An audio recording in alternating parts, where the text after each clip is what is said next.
ការ research ទេគឺ research វាកាត់ឡើងនៅក្នុងបរិបទដែលយើងត្រូវការប្រមូលទិន្នន័យបានគ្រប់ជ្រុងជ្រោយនិងគ្រប់គ្រាន់បាទ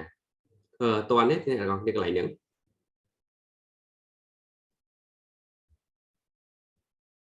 សួស្តី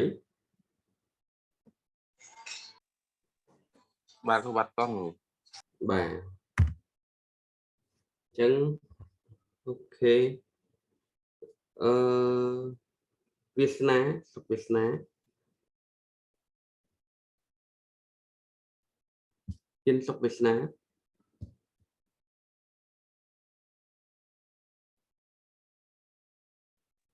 សំទោសលោកគ្រូខ្ញុំពងជិះម៉ូតូតាមផ្លូវលោកគ្រូសំទោសណាបាទយកចិត្តទុកដាក់នេះតែវា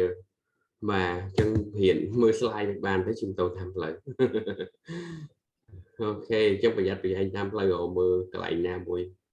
សំចតបាទដើម្បីតាមមីនៃតនព្រោះតាមុខវិជ្ជា research ទៅហើយអត់មកពិបាកអានពិបាកអីមកវិញបាទខ្ញុំព្យាយាមការអានបាទហើយព្យាយាមមកទៀនទាត់តិចព្រោះវាមិនមែនដូចជាមុខជាផ្សេងដែលយើងអានទៅខ្លួនឯងបានទៅខ្លះបាទវាស្ថិតនៅចំណុចកលឹះមួយចំនួននៅក្នុង research រដ្ឋាបាទលោកគ្រូបាទជួយអានតិចមកបាទ 2.1 Need for background research study. Background research is necessary in order to know how to design and understand the research topic. To do the background research, we need to ask ourselves with questions such as why you need to pursue research in the selected area. How are you going to pursue the research? What are the constraints of the pursuing the research? Which laboratory is to be used for experimentation? Is the topic last test or demanding? Which is the best method for the experimentation? What are the limitations of existing unit or techniques? Is the research topic feasible? Does the research problem statement have substantial research component? Is there any social use for the selected topic? Does it harm the society? Is there any parallel research being pursued by another person in the selected area? បាទអ្នកទាំងអស់គ្នាអានហើយយល់ហើយទៅលើចំណុចហ្នឹងអញ្ចឹង background research យើងត្រូវមានសំណួរទាំងអស់ហ្នឹងដើម្បីសួរខ្លួនយើងថាតើការសិក្សារបស់យើងហ្នឹងវាដោយរបៀបណាប្រសិនបើអ្នករៀន biology ជីវសាស្ត្រឬពាក់ព័ន្ធជាមួយនឹងការពិសោធន៍ labo អីហ្នឹងសួរថាតើមាន labo ណាមួយដែលយើងអាចប្រើប្រាស់បានសម្រាប់ការពិសោធន៍របស់យើងដែរអត់ជាស្រាប់យើងសិក្សាទៅស្រាប់យើង topic របស់យើងពាក់ព័ន្ធនឹង labo ទៅខាងអ្នកវិទ្យាសាស្ត្របាទចឹងស្រាប់យើងអត់មាន labo ផងយើងទៅធ្វើការសិក្សាមិនកើតបាទនេះជាចំណុចមួយដែលត្រូវពិចារណាផងដែរហើយសំណួរទាំងអស់នេះគឺជាសំណួរដ៏សំខាន់ពេលយើងគិតទៅលើការថាប្រធានបទនៃការសិក្សាស្រាវជ្រាវរបស់យើងតើវាមានប្រយោជន៍អត់សម្រាប់ការប្រើប្រាស់ក្នុងសង្គមហើយតើវាប៉ះពាល់ទៅដល់សង្គមដែរឬទេក្នុងការសិក្សារបស់យើងហើយដែនកំណត់នៅគេហៅថាបច្ចេកទេសទៅលើប្រធានបទហ្នឹងវាមានកម្រិតណាបាទតើការស្រាវជ្រាវសិក្សារបស់យើងនឹងមានតម្រូវការចាំបាច់អត់យ៉ាងហ្នឹងគឺជាចំណុចសំខាន់នៅក្នុង topic បើការស្រាវជ្រាវខ្លះវាមានហើយដដែលហើយគេរកឃើញហើយការរបាយការណ៍របស់គេធំធេងទូលំទូលាយយើងទៅធ្វើ research ទៅដដែលវា don't play any significant role វាអត់ ដើរតួនាទីសំខាន់នៃតទៅសោះចឹង research ហ្នឹងវាជាការចែកពេលវេលានិងថវិកាផងដែរនៅពេលដែលប្រធានបទមួយត្រូវបានធ្វើយ៉ាងច្បាស់លាស់ហើយមានវិធីសាស្ត្រត្រឹមត្រូវនៅក្នុងការសិក្សាស្រាវជ្រាវចឹងបានជាទូទៅឧទាហរណ៍ថាពេលដែលយើងសេសារណានិកាយបទបណ្ឌិតអីហ្នឹងបើសិនជាយើងសេហើយ topic មានដូចជា research ស្តីគ្នាដូចគ្នាគឺអត់មានគុណតម្លៃគឺវាអត់មាន finding ថ្មីបាទចឹងតើតែយើងរក gap នៃ literature ចឹងបានគេឲ្យយើងធ្វើ background research បាទចឹងយើងបន្តទៀត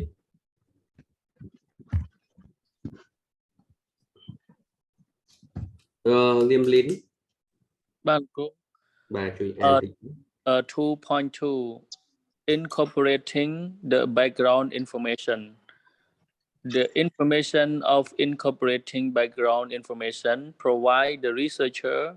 with the critical information about the topic being studied. It includes the researcher can follow in order to plan and manage the process of literature research. These steps included identifying the research query or research problems, plan your research related to research area, experimentation based on existing technique or method, evaluating the result so existing technique, some methods, and recording the result. Revise and review your research plan based on your results obtained. Try to test your database based on new methodology or techniques. Compare results of existing techniques with the new techniques. Analyze and synthesize the results obtained. Okay. បាទអ្នកស្រាវជ្រាវអាចរៀបចំគម្រោងតាមលំដាប់លំដោយរបស់វាហើយដូចជាគ្រប់គ្រងដំណើរការនៃការស្រាវជ្រាវទៅលើឯកសារយោងនានាអញ្ចឹងជំហានទាំងអស់នោះវារួមមានការកំណត់អត្តសញ្ញាណនៃការស្រាវជ្រាវទៅលើបញ្ហាស្រាវជ្រាវដែលយើងកំណត់ណា research problem មានន័យខ្លះហើយយើងបង្កើតផែនការ research របស់យើងពាក់ព័ន្ធជាមួយ topic របស់យើងសម្រាប់ប្រធានបទឧទាហរណ៍ពេលដែលយើងសេសារណាទៅពេលអនាគតថាយើងមានពេល3ខែតើយើងទៅ plan យ៉ាងម៉េចតើសប្តាហ៍ទី1ឬក៏សប្តាហ៍ទី2ហ្នឹងយើងត្រូវ plan literature review ឲ្យចប់យើងត្រូវ plan content របស់យើងត្រូវ define research methodology របស់យើងបន្ទាប់មកបានយើងទៅរកសប្តាហ៍ទី3សប្តាហ៍ទី4យើងចាប់ផ្ដើមទៅសេបាទយើងចាប់ផ្ដើមទៅសេទៅលើ background problem statement research question AA របស់យើងឲ្យ define មកបន្ទាប់មកបានយើងទៅខ្លឹមរបស់វា data analysis data collection ទៅលើអ្វីដែលយើងមានប្រសិនបើ data collection data analysis របស់យើងផ្អែកទៅលើ secondary data អញ្ចឹងយើងត្រូវមើលឯកសារសេតយោងរបស់ដូចជា NIS របស់ក្រសួងផែនការរបស់វិទ្យាសាស្ត្រសេតកម្ពុជាដែលមានរបាយការណ៍ផ្សេងៗយ៉ាងច្រើនដែលប្រមូលផ្ដុំទៅដោយសេតនៅក្នុងប្រទេសរបស់យើងសិនវត្ថុរបស់យើងពាក់ព័ន្ធជាមួយរបាយការណ៍ទិន្នន័យរបស់ World Bank ADB យើងហៅមើល data source របស់ World Bank ADB យកមក confirm យកមកបញ្ជាក់មកយកមកទៅសេនៅក្នុង Excel ឬក៏ក្នុងអីដើម្បីយើងវិភាគទៅដើម្បីបង្កើតជា graphic chart P chart ឬក៏អីជាដើមហើយយើងដាក់ឯកសារយោងទៅបាទ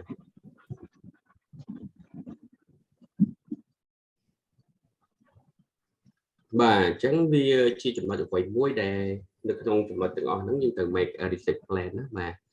ទៅតាមជំហានរបស់វានឹង research plan ទៅវាមានអីខ្លះនៅ background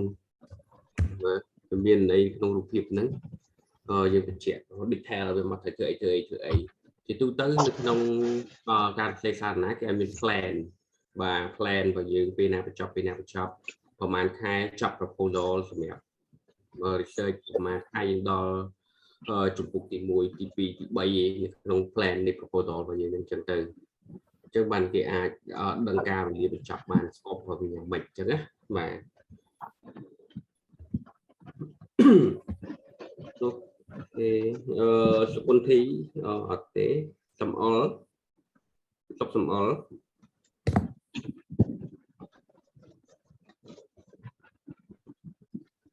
សំអល់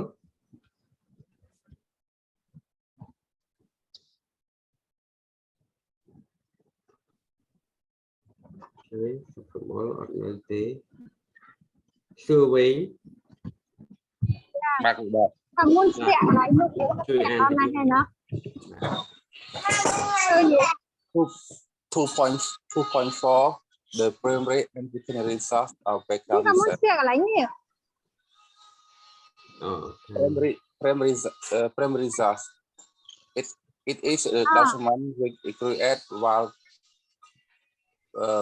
pursuing the research.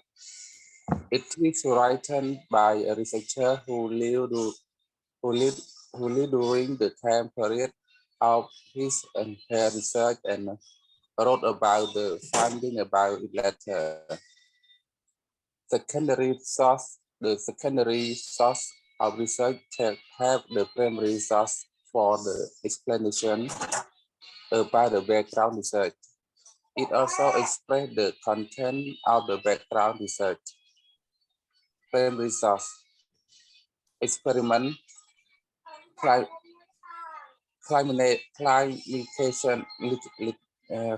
clinical trial, survey, qualitative study. Secondary source,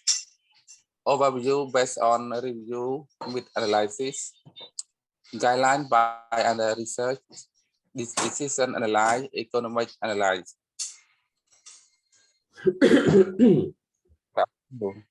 បាទអញ្ចឹងយើងដឹងថាវាមាន background របស់យើងអាចទៅសេពី primary source របស់យើងឬក៏ secondary source ដើម្បីបញ្ចូលទៅក្នុងនឹងផងដែរបាទអញ្ចឹងវាបាទយើងដឹងហើយកាលពីសប្តាហ៍មុនយើងសិក្សារួចទៅហើយកាលពីម្សិលមិញយើងក៏បញ្ជាក់ដែរតើអ្វីទៅជា primary អ្វីទៅជា secondary បាទ source បាទអញ្ចឹងខ្ញុំពុទ្ធថាចាលោកគ្រូ បាទជួយអានតិចមក ចាលោកគ្រូ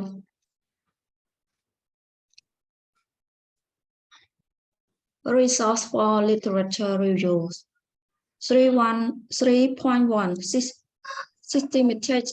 manual research. First point. Systematic manual research is done through the hard copy of research journal, paper, and so on. Second point, systematic manual research is time consuming, but it is required so that one can understand the flow of research paper and how abstracting and indenting is used. អូខេជប់ប៉ុណ្្នឹងសិនចាំបន្តទៀតខ្ញុំបញ្ចូលកន្លែងហ្នឹងអញ្ចឹងប្រភពនៃការធ្វើការសិក្សាទៅលើឯកសារយោងគឺទី1គឺវាការស្រាវជ្រាវទៅលើគេហៅថាឯកសារដោយជា systematic ដោយដៃដោយផ្ទាល់បានន័យថាយើងទៅបណ្ណាល័យយើងទៅរកមើលសភៅយើងទៅមើល archive ទៅមើលប្រធានបទមួយមកគឺយើងមើលឯកសារទៅលើ hard copy ដូចជា journal paper article book នៅក្នុង library ឬនៅក្នុងអ្វីដែលយើងមានហ្នឹងគឺយើង search វាមើលបាទប៉ុន្តែយើងគិតថាអាហ្នឹងគឺវាចំណាយពេលវេលាយូរប៉ុន្តែវាជាការចាំបាច់ដែលតម្រូវឲ្យអ្នកស្រាវជ្រាវហ្នឹងអាចយល់អំពីលំហូរនៃគេហៅថា research paper បាទលំហូរនៃអត្ថបទស្រាវជ្រាវក៏ដូចជាថាតើការធ្វើ abstract ឬក៏ indexing ការដាក់សន្ទុះវាត្រូវប្រើយ៉ាងដូចម្តេចផងដែរអញ្ចឹងយើងមើលវាទៅក្នុងបណ្ណាល័យ search វាមើលវាប៉ុន្តែវាត្រូវចំណាយពេលវេលាទៅចំណាយពេលទៅអង្គុយក្នុងបណ្ណាល័យទៅមើលឯកសារមួយទៅមួយបាទចំណាយពេលយូរច្រើនប៉ុន្តែអានឹងវាគឺជាចំណុចសំខាន់ដែលជួយឲ្យការ research របស់យើងនឹងវាគ្រប់ជ្រុងជ្រោយយល់ដឹងអំពីបរិបទរបស់វាជួយបន្តទៀតមកបាទ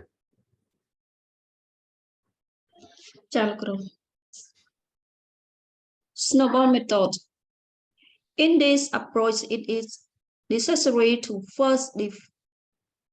identify recent paper that is primary source. These recent papers are used for tracking back from the reference of recent paper. Also, cross reference can be used for earlier publication. Okay snowball method ហ្នឹងមិនឧទាហរណ៍យើងទៅអានអត្ថបទមួយវាមាន reference អានអត្ថបទសំខាន់ដែលជា primary resource ដែលគេ search ទៅលើគេអញ្ចឹងយើងចង់ដឹងថា reference ដែលគាត់យកនោះមកពីណាអញ្ចឹងយើងទៅមើល reference របស់គាត់ដើម្បីយើងទៅយកទៅមើលយោងនៅ reference ដើមរបស់គាត់អានោះ snowball វិធីសាស្ត្រដេញបណ្ដេញបន្តបាទជាងការយើងពិបាកទាំងរក research ប៉ុន្តែយើងបាន research មួយដែលសំខាន់ហើយធំហើយយើងទៅមើល reference នៅក្នុង research របស់គេនឹងដើម្បីយើងដេញថាតើវា relevant ពាក់ព័ន្ធជាមួយ research របស់យើងអត់ហ្នឹងក៏ជាវិធីសាស្ត្រមួយដើម្បីចំណេញពេលវេលាដែរដើម្បីយើងគេហៅថា expert referencing snowball based on expert អញ្ចឹងនៅក្នុង report របាយការណ៍របស់រដ្ឋាភិបាលរបស់អង្គការអន្តរជាតិរបស់ researcher ធំៗអីចឹងទៅដែលគេមាន slide reference ហ្នឹងអញ្ចឹង reference ហ្នឹងគឺជា reference ដែលគួរឲ្យទុកចិត្តអញ្ចឹងយើងប្រធានបទរបស់យើងពាក់ព័ន្ធយើងរកបានមួយឯកសារយោងនេះប៉ុន្តែយើងអាចដេញទៅរកឯកសារយោងនោះទៅលើ reference នៃឯកសារមួយនេះតោះនេះអ្នកទាំងអស់គ្នាបាទគ្រូបាទតន់គ្រូតន់បាទហ្នឹងគឺជាវិធីសាស្ត្រពេលខ្លះយើងអត់ដឹងយើងវល់ស្រាវជ្រាវប៉ុន្តែយើងបានអត្ថបទមួយមករបាយការណ៍មួយមកយើងទៅមើល reference យោងនឹងដេញបន្តដើម្បីរកមើលហ្នឹងបន្តដើម្បីជួយយើងបាទ3.2ជួយបន្តទៀតមកបាទ Okay,លោកគ្រូ 3.3 online information access. Online information access method includes the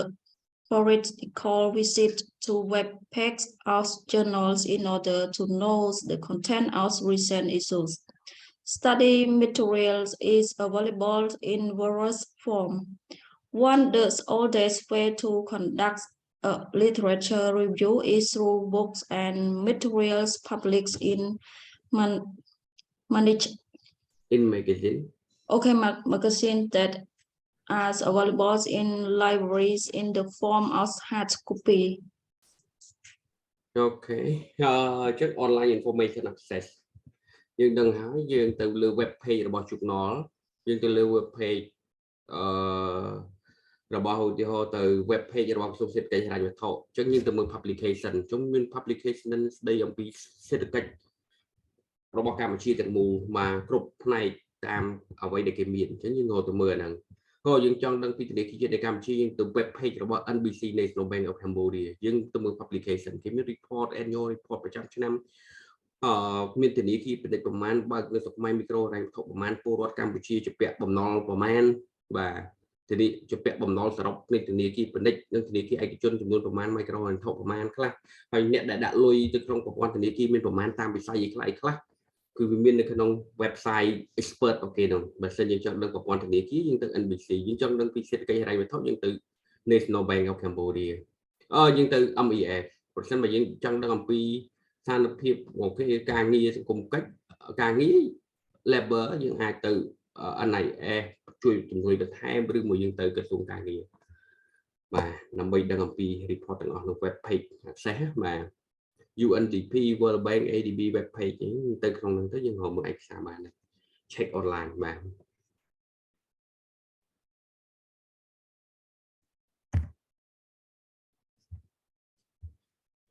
្នឹងហើយវត្ថាជួយបន្តតិចមកបាទ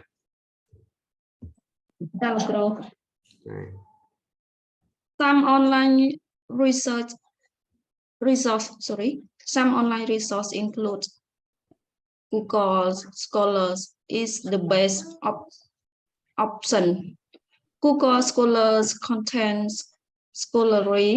research. 2. Google Books. Google Books provides the digitized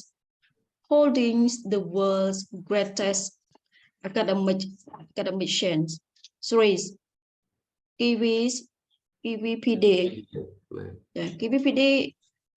evaluating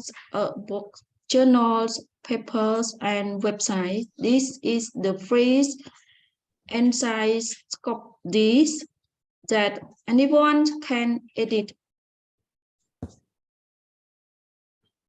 បាទអញ្ចឹងនៅក្នុងរូបភាពនេះគឺបញ្យល់អ្នកទាំងអស់គ្នាអំពី source online ហើយនឹងទម្រង់នៃគេហៅថា literature survey ទាំងមូលវិធីសាស្ត្រវានៅក្នុង figure 1 និង figure 2 នេះបាទអញ្ចឹង online resource យើងអាចទៅមើល Google Scholar គឺជា web page ដែលផ្ដល់នៅគេហៅ article ជារួមនិយាយរួមគឺ article គ្រប់ប្រភេទហ្មងបាទដែលសំខាន់ពាក់ព័ន្ធជាមួយនឹងកិច្ចការស្រាវជ្រាវធំបន្ទាប់មកមាន Wikipedia មាន white paper មាន newsletter មាន Google Book ដែលយើងពិបាកទៅសភៅ library អីយើងវាយតែ Google Book មកយើង search book ទៅយើងអាចអាន online បានសភៅខ្លះយើងអាច copy បានខ្លះផ្នែកវាសភៅខ្លះយើងបានតែអានទេអញ្ចឹងយើងយ៉ាងហោចណាស់ក៏យើងបានអានវាដែរយើងអាច note ក្នុងខ្សែដៃអញ្ចឹងទៅវាមានបាទ research gate ដែលប្រមូលអ្នកស្រាវជ្រាវប្រមាណលានអ្នកនៅលើពិភពលោកហ្នឹងក៏គេបោះពុំអត្ថបទស្រាវជ្រាវរបស់គេដែលប្រមូលបានហ្នឹងគេបោះនៅលើ research gate ដាក់ online អញ្ចឹងណាបាទទៅលើ online នៃ research gate ដែលអាចខុសបានដែរនេះជាចំណុចសំខាន់មួយដែលត្រូវយកចិត្តទុកដាក់អញ្ចឹងតិចទៀតឥឡូវខ្ញុំបង្ហាញអំពីការប្រើប្រាស់ Google Scholar វាបានមើលតិចហើយនឹង Google Book តិចប្រើមិនតែយើងប្រើ Google Scholar ទៅក៏ល្អដែរ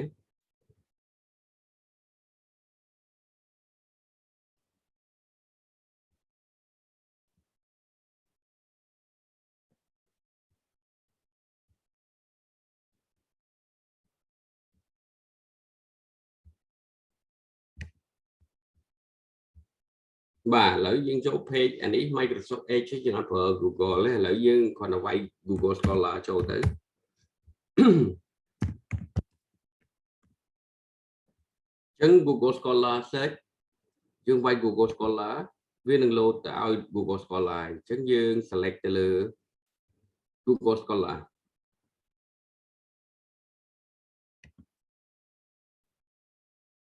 អញ្ចឹងនៅ Google Scholar នេះអ្នកទាំងអស់គ្នាឃើញទេឃើញលោកគ្រូឃើញ បាទអញ្ចឹងទេវាជាទូទៅវាជាស្អីទៅយកមក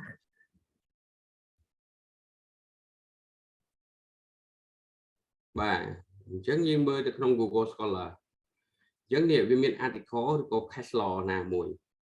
អញ្ចឹងវានឹងបង្ហាញទាំងអស់ប្រសិនបើយើងស្គាល់ឈ្មោះអ្នកនិពន្ធ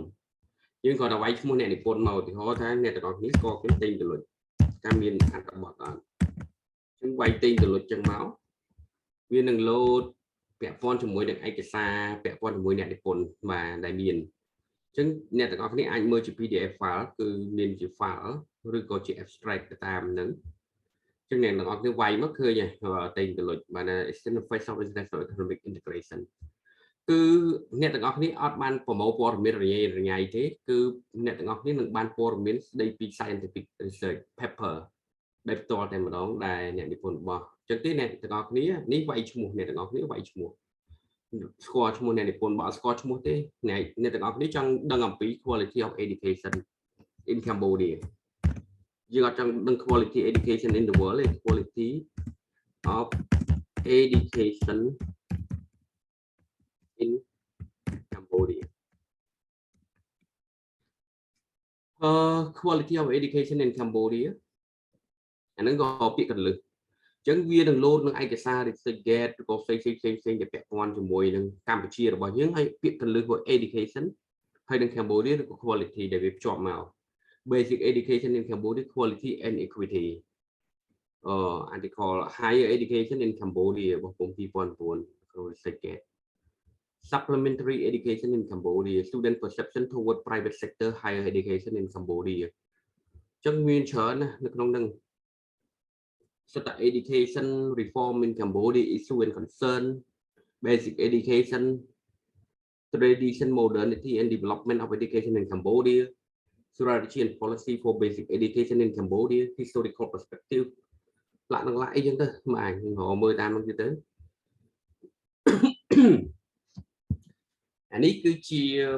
platform ដែលបង្ហាញ ជា scientific article ដែលមានបាទដែលមានណាបាទដែលមានកំពុងតែមានអញ្ចឹងមានប្រមាណយកប៉ុណ្ណឹង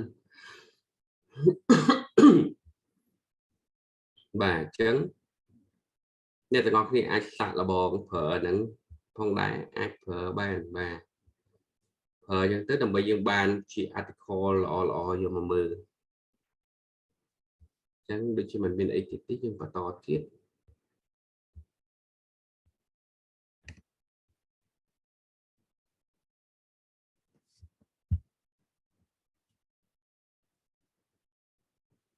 បុត្រាជួយបន្តតិចមកបាទ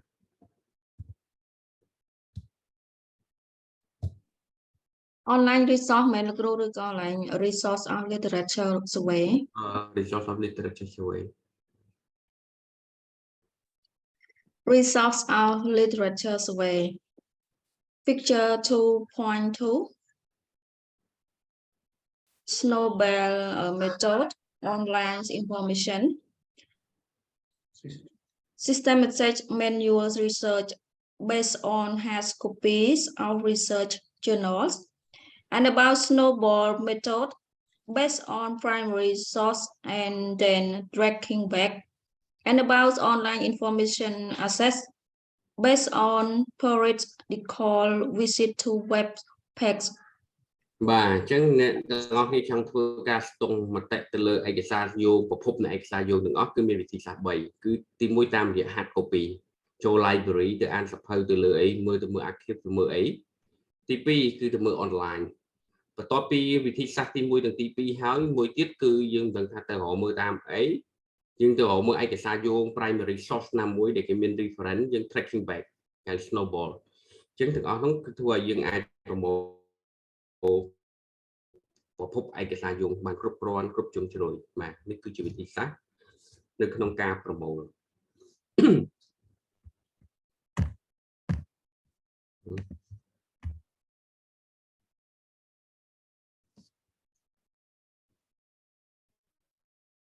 បាទបន្តទៀតមកចាលោកគ្រូសូមបន្តគ្រាហោមសារ៉ាត់ ចាចា ហោមសារ៉ាត់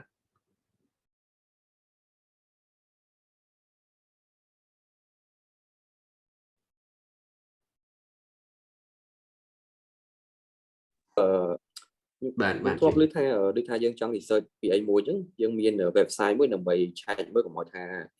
អ្វីដែលយើង research ទៅវាជាន់ជាមួយនឹងអ្នកដែលធ្លាប់ research ហើយលោកគ្រូហ្នឹងយើងមាន website ណាដែលឆែកមើលទាំងលោកគ្រូដូចជាมันមានទេគ្រាន់តែយើងវាយទៅក្នុង Google ទៅជា Google Portal ហ្នឹងមាននឹង load មកហើយតែវាដូចគ្នាអត់វាស្តៀងគ្នាអត់វាយ៉ាងម៉េចចឹងណា Google នេះគឺលោកគ្រូជា standard ទៀត Google យើងអាចប្រើ Google បាទយើងអាចប្រើ Google ទៅបាទបើជា article យើងប្រើ Google Scholar Search បើយើងចង់ដឹងអាពាក់ព័ន្ធដទៃទៀតយើងប្រើ Google វានឹង access ទៅលើ data ទាំងអស់នៅលើទៅលើ website នានាទាំងអស់បាទ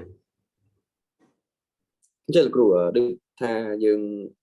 ចង់ដឹងថាឥឡូវវាហៅថាផ្នែកអីមួយអញ្ចឹងចុះតកតងមួយអញ្ចឹងទៅតើចំណុចខ្វះខាតដែលដូចថាយើងអត់មានអ្នក research ដល់នៅចំណុចណាអញ្ចឹងគ្រូណាយើងអាច search មាន website ពិសេសណាមួយដើម្បីឆែកឃើញដល់មាន website ពិសេស website ទាំងអស់វាត្រូវការសរសេរកូដហើយវាត្រូវការកំណត់ keyword របស់វាបាទបាទគ្រូបាទមានលក្ខណៈពិសេសកំណត់អញ្ចឹងតើតើគេបង្កើត program មួយដើម្បី specific tracking វាបាទហើយ publication ទូទាំងពិភពលោកទាំងអស់អញ្ចឹងឲ្យតែ online platform ទាំងអស់វាលោតចូលទៅក្នុង Google ហើយបាទអញ្ចឹងទេយើងប្រើ plagiarism បាទ plagiarism វានឹង track ទៅលើអត្ថបទរបស់យើងដែលយើងសរសេរហ្នឹង topic របស់យើងហ្នឹងតើវាមានណាសរសេរអត់អីចឹងណាបាទតែយើងយកពីណាមកគ្រូខ្ញុំអត់សូវយល់ថា plagiarism ហ្នឹងយើង search មិនដឹងលោកគ្រូ plagiarism ហ្នឹងតិចទៀតយើងនឹងប្រើវាបាទ plagiarism តែចង់បាទយើងមកតង់ទៀតដល់ plagiarism បាទគ្រូបាទចឹងលោកសារ៉ាត់បាទអ៊ំសារ៉ាត់ không sẽ đặt nơi tí tục absent mong đi muối mặc ra lên mặc ra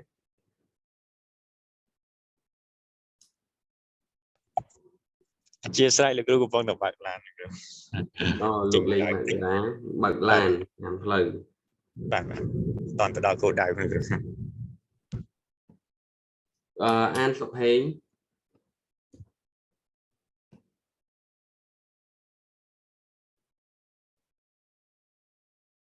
អានសុខហេង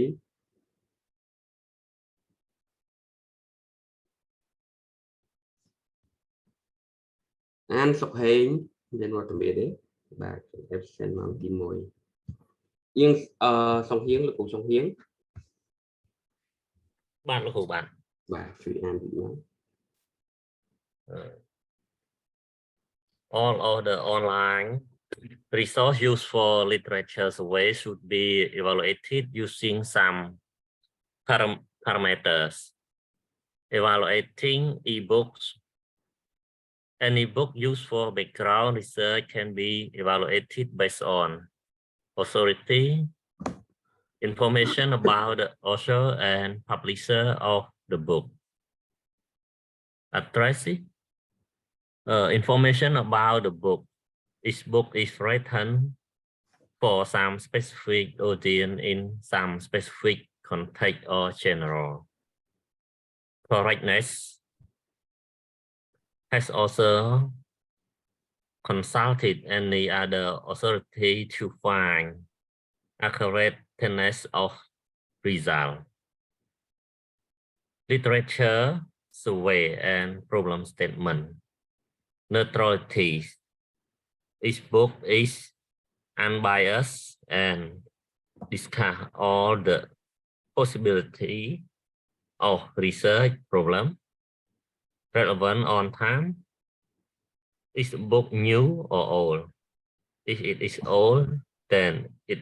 is it still relevant in the current scenario? អូខេអញ្ចឹងដើម្បីវាតម្លៃសភៅមួយគឺយើងត្រូវមើល authority គឺព័ត៌មានស្ដីពីអ្នកនិពន្ធហើយ publication នៅសភៅហ្នឹងតើវាជា Springer ឬក៏វា Cambridge ឬមួយក៏វា McGraw-Hill ឬក៏ស្អីបាទអញ្ចឹងព័ត៌មានស្ដីពីអ្នកនិពន្ធហើយនឹង publisher នេះក៏សំខាន់ដែរព្រោះថាតើ publisher ដែលល្បីគឺគេកម្រយកអ្នកនិពន្ធនៃអត្ថបទធម្មតារបស់ក្នុង publishing house របស់គេតើ requirement ខ្ពស់ឬក៏ author ហ្នឹងវា very significant topic មក author ហ្នឹងណាដែរអញ្ចឹងណាបាទអន្តរអាស័យដ្ឋានដែលស្ដីពីសភៅនឹងត្រូវបានសរសេរនៅកន្លែងណាទីណាហើយមានគោលបំណងសម្រាប់អីបាទសម្រាប់ការអប់រំទូទៅពេលយើងយក textbook សម្រាប់គេដែល general សម្រាប់ education សម្រាប់គេស្អីសម្រាប់និស្សិតឆ្នាំទី1ផ្នែកសេដ្ឋកិច្ចសម្រាប់និស្សិត bachelor degree តែយើងយកមកយោងទៅលើឯកសារ research ធំរបស់យើងទៅពាក់ព័ន្ធនឹង scientific អីអាហ្នឹងក៏វាអត់សូវនេះដែរតើយើងយក article អញ្ចឹងទិន្នន័យខ្លះមួយចំនួនផ្អែកទៅលើសភៅមួយចំនួនយើងយកមកវាអត់ត្រឹមត្រូវទិន្នន័យហ្នឹងចេះយកមកសួរថាទិន្នន័យហ្នឹងអត្ថបទហ្នឹងវាឆ្លងកាត់គេហៅថាគណៈកម្មការវិតម្លៃគុណភាពឬទួលស្គាល់ដែរទេកម្រិតណាអញ្ចឹងណាបាទអញ្ចឹងនៅក្នុងអង្គការអន្តរជាតិធំៗដូចជា World Bank ADB មុននឹងបោះពុម្ពគឺតែមានគេហៅ checklist បាទដើម្បីធានាថាទិន្នន័យហ្នឹងវាត្រឹមត្រូវអាច publish បានបន្ទាប់មកគេធ្វើ consulting workshop ដើម្បីចេញរបាយការណ៍ជាដើមខ្លះ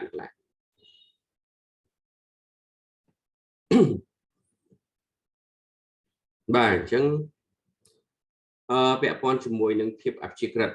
តើសភៅដែលត្រូវបានបោះពុម្ពហ្នឹងវាមានភាពរើសអើងដែរទេហើយវាមានបានពិភាក្សាទៅលើលទ្ធភាពនៃបញ្ហាស្រាវជ្រាវគ្រប់ជ្រុងជ្រោយគ្រប់ផ្នែកអត់ឬមួយសភៅនឹងទៅសេមកគេហៅថាមាន bias អញ្ចឹងមានការរើសអើងឬក៏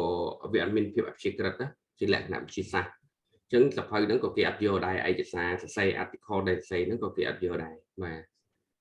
ដោយសារតែវាមានគេហៅថា bias នៅក្នុងហ្នឹងអញ្ចឹង literature survey ពាក់ព័ន្ធ scientific វាត្រូវប្រកាន់នៅមួយ independent neutrality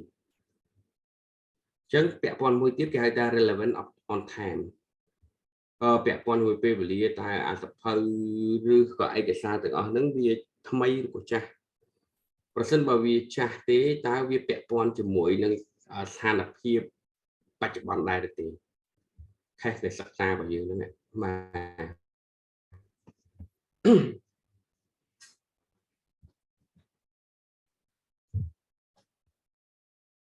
បាទជួយអានបន្តតិចមកលោកក្នុងនេះ Evaluating journal paper. Journal paper are usually evaluated based on their impact factor and process of review. The following things should be taken into consideration before using any journal article for reference. Source of the journal or article.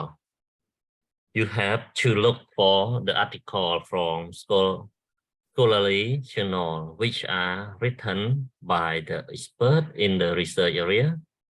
Length of the article journal. Note the length of the article. It can be a good clue to check whether the article will be useful for initial research or not. Authority use authoritative resource in the research article. That of publication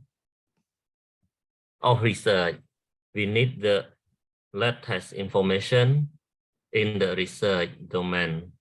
Research in almost any area require the current information available. Usefulness of the article or journal. Is the article or journal you are referring is relevant to your research topic? Audience referring the article or journal. What type of reader are referring the article or journal? If the article or journal you are referring is written for some other research domain or area, then it will use the term, language, keyword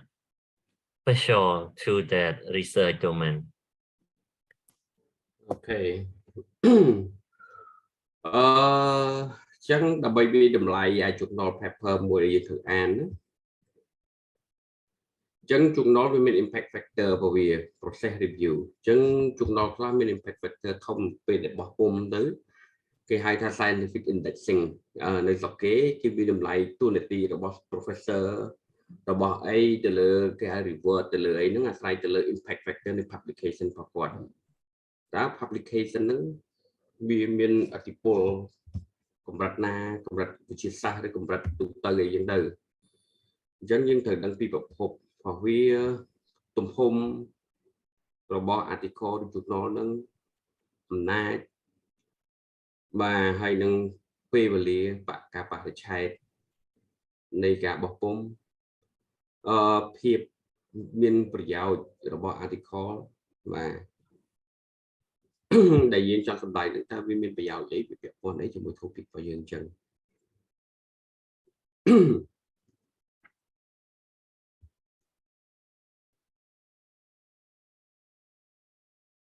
បាទអញ្ចឹងវាមាន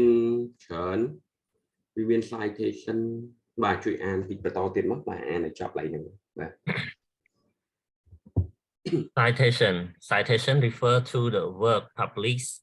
in past year. It is a reference to the previous case. Use as guidance. Citation search engine. Citation search engine are used to find the citation of scientific research paper. WOS, Web of Science. This is one of the best tools for finding the number of citations of a specific article. It provides various options for finding citation. SCOPUS. This gives a list of results, including the number of citations that paper have received. SCOPUS is the largest citation and abstract database of peer reviewing literature. Google Scholar research provide data on citation of author and their public work. Google Scholar show information on the number of citations a paper has received among the different documents available in its database. In the journal, the quality of journal considered by the indexation of the journal. Index journal are of higher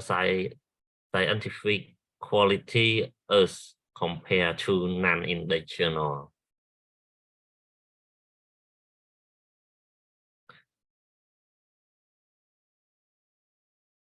Evaluating website. Authenticity of data available on various websites is many times questionable in the eras of the World Wide Web. Information about anything and everything is available on one click in the form of website, blog, social media page, and so on.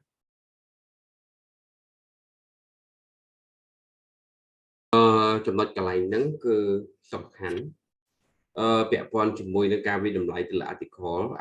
តើ article នោះវាមានលក្ខណៈយ៉ាងម៉េចវាអាស្រ័យទៅលើ status របស់វាដូចនេះអញ្ចឹង index journal អញ្ចឹងគុណភាពរបស់ journal ក៏វាត្រូវបានកត់សម្គាល់ជាសំខាន់ផងដែរ journal ខ្លះដែលមាន indexation ខ្ពស់ដើម្បីបោះពុម្ព article ពេលខ្លះត្រូវការចាំ1ឆ្នាំ2ឆ្នាំប្រហែលបោះពុម្ព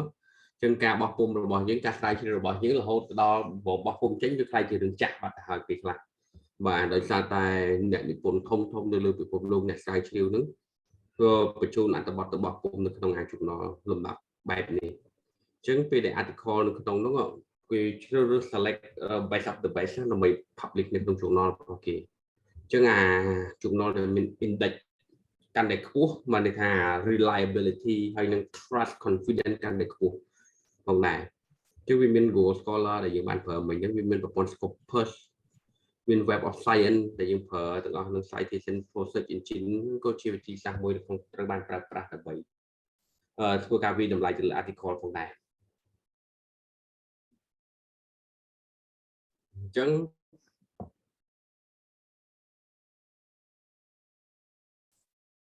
បាទអញ្ចឹង website យើងដឹងថាពាក់ព័ន្ធ website វិញសួរថា website ណាដែលយើងទុកចិត្តប្រសិនបើយើងយកព័ត៌មានពី website មកអញ្ចឹង website នៅក្នុងទម្រង់អា website លើ online វិញគឺវាច្រើនណាស់នៅក្នុង social media នៅក្នុង blog នៅក្នុង website នេះគាត់ចុចតែមួយខ្វឹបមកពឹបវា load មកអស់ព័ត៌មានអញ្ចឹងសួរថាតើយើងត្រូវយកព័ត៌មានណាដើម្បីមក support ក្នុងការសិក្សាស្រាវជ្រាវរបស់យើង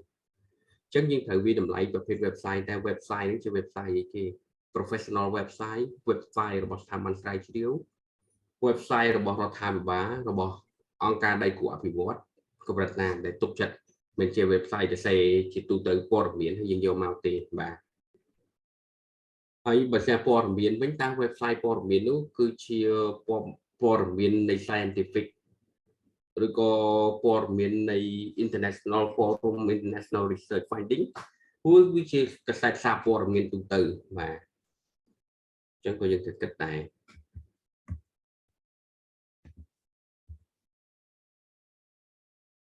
ចឹងអរគុណច្រើនរិស័យ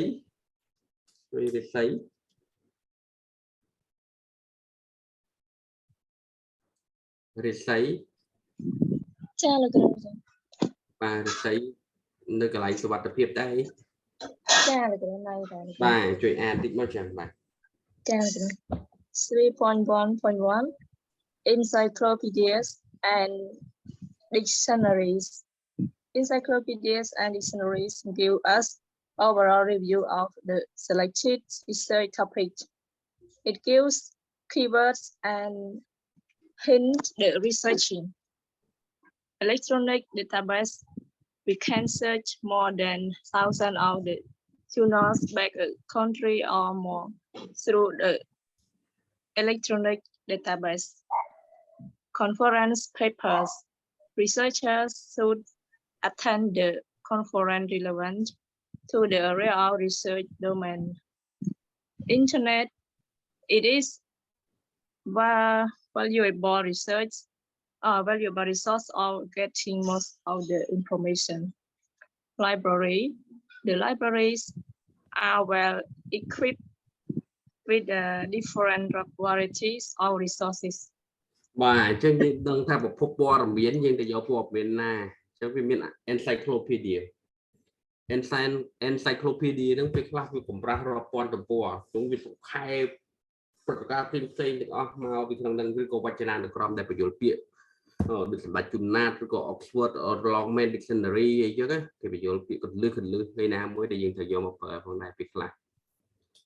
បាទ electronic database យើងដឹងហើយ electronic database ខ្លះគេមាន electronic database នៅលើបណ្ណាល័យខ្លះគាត់មានគេហៅថា access ដូចបណ្ណាល័យសម្ដេចហ៊ុនសែននៅ OUPP អញ្ចឹងគាត់មាន electronic database ទៅ access ទៅលើនិកាយបបត្តិឯកសារ publication journal គ្នានេះជាច្រើននៅលើពិភពលោកដោយសារតែគេមាន MOU ឬមានអីចឹងណាអញ្ចឹងអ្នកទាំងអស់គ្នាអាចទៅសុំគេហៅថា register ឈ្មោះនៅក្នុងអីចឹងទៅដើម្បីឲ្យយើងអាច access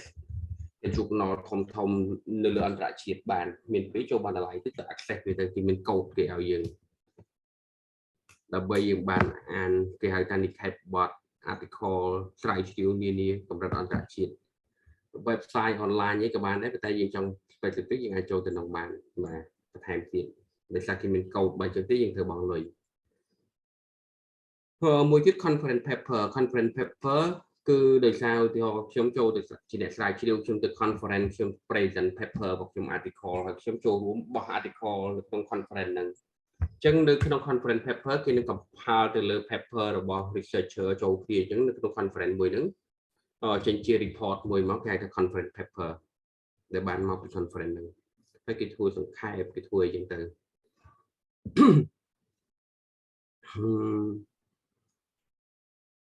បាទយើងអ៊ីនធឺណិតយើងដឹងហើយ library យើងដឹងហើយស្គាល់ហើយបណ្ណាល័យថាម៉េចទៅបណ្ណាល័យបាទ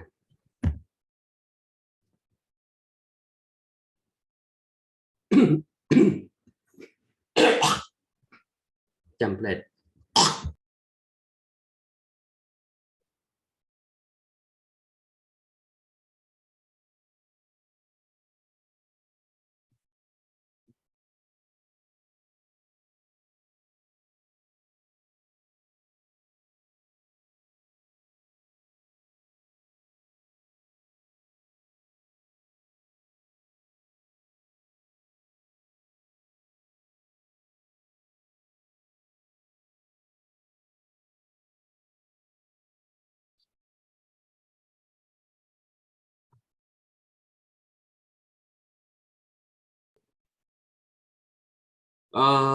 ទាំងនេះគឺជា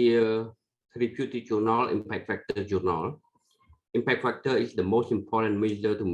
measure the quality of journal ចឹងវាគឺជា the following are almost commonly used resource for literature survey ចឹងវាមានច្រើនណាស់សម្រាប់គេហៅថា scientific នៅក្នុងលក្ខណៈ scientific research ដែលគេត្រូវការចូលទៅក្នុងប្រព័ន្ធទាំងអស់ហ្នឹងចឹងប្រព័ន្ធខ្លះដូចជាប្រព័ន្ធខ្លះយើងដូចជាមាននៅស្រុកខ្មែរយើងណា Springer ផ្សេងហ្នឹងដែលទាមទារចាំបាច់ប៉ុន្តែពេលខ្លះយើងផ្អែកទៅលើតែសម្រាប់អ្នកទាំងអស់គ្នាអាចប្រើត្រឹមតែ report publication ឬ journal ទៅលើ Google Scholar ក៏បានឬក៏ development partner ដូចជា UNDP World Bank ADB ឬក៏ report របស់រដ្ឋាភិបាលដើម្បីយកមកសរសេរក៏បានដែរសម្រាប់កម្រិតរបស់យើងបាទ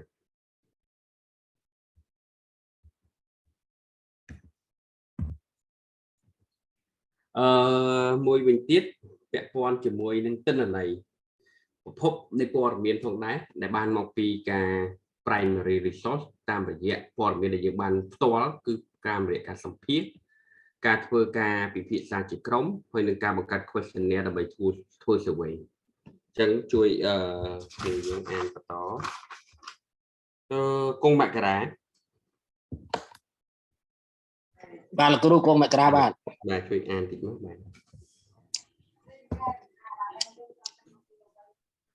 បាទ 3.4 Use of interview focus group and questionnaire interview focus group and questionnaire are the primary research tool. They are basically used to collect original or new information through question.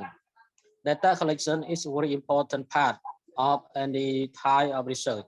Data collection is achieved through interview, focus group, and questionnaire. បាទអញ្ចឹងនៅក្នុង research របស់យើងក្រៅពី literature review ហើយយើងមកចូលទៅដល់ research methodology គឺ data collection part តើយើងប្រមូល data collection របស់យើងនេះក្នុងទម្រង់ primary អញ្ចឹងវាជា original data អញ្ចឹងយើងធ្វើសម្ភាសន៍បាទធ្វើសម្ភាសន៍ពាក្យការធ្វើសម្ភាសន៍រវាងបុគ្គលម្នាក់និងបុគ្គលម្នាក់ជា expert ឬក៏ជាអីណាមួយដែលយើងទៅសម្ភាសន៍យើងបានទិន្នន័យពីគាត់បាទដែលផ្ទាល់ហ្នឹងហៅ interview focus group discussion ជាទូទៅវាមានមនុស្សពី4នាក់ទៅ8នាក់ដើម្បីពិភាក្សាគ្នាបាទយើងជាអ្នកសម្របសម្រួលក្នុងកិច្ចពិភាក្សានៅក្នុង focus group discussion ក្នុងចំណោម discussion ទាំងអស់គ្នាហ្នឹងហើយយើងបានព័ត៌មានប្រមូលយកមកទុកក្នុងក្រុមទុកមួយទៀតតាមរយៈគឺថា questionnaire យើងបង្កើត questionnaire ដើម្បីធ្វើ survey ទៅសួរស្ទង់មតិសិបស្ទង់ទៅលើ point វាមាន open end question វាមាន open question មានសំណួរបិទនិងសំណួរបើក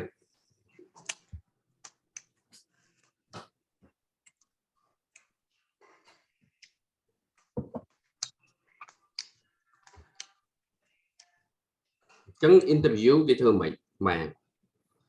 ចឹងវាមានប្រមាណប្រភេទនៃ interview លោកមករាជួយអានបន្តបាទគ្រូ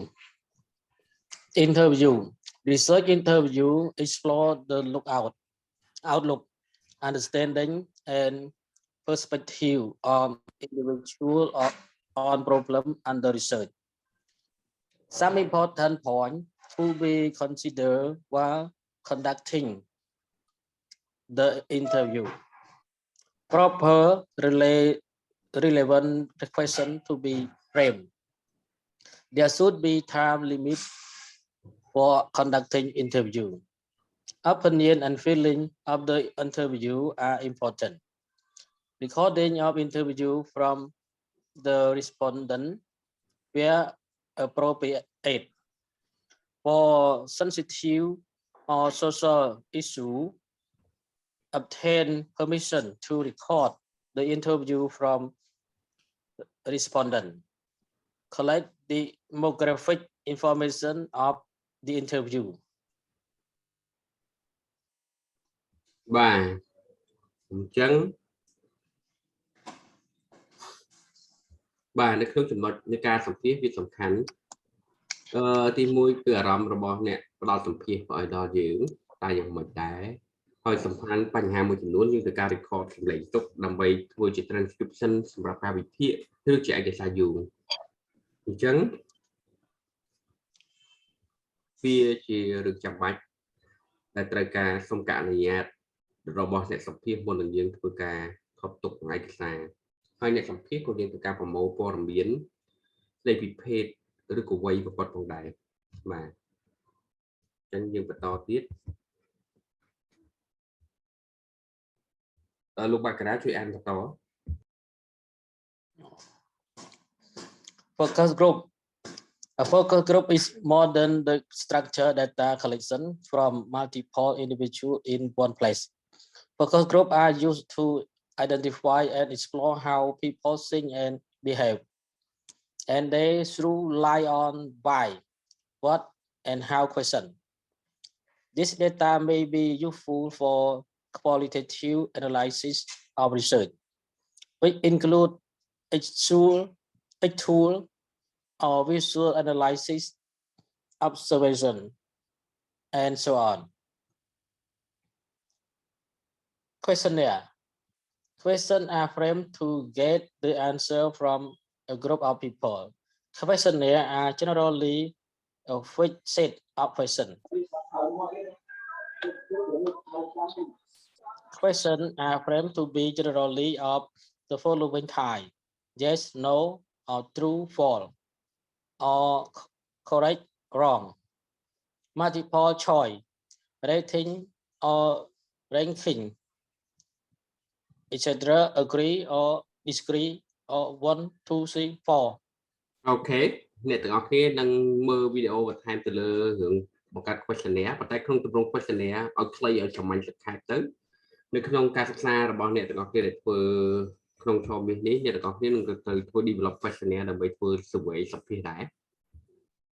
អញ្ចឹង questionnaire យើងត្រូវមានមិន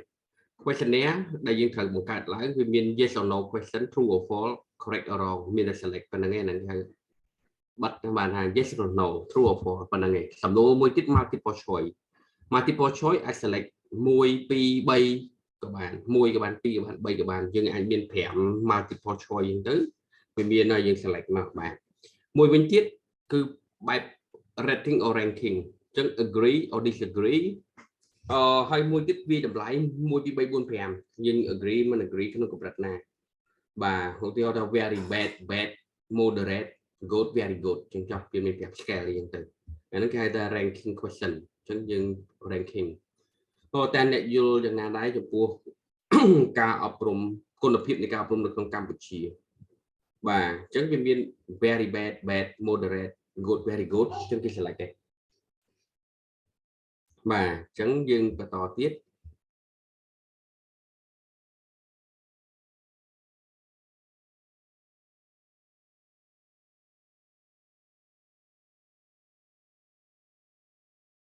សុវណ្ណបុត្រ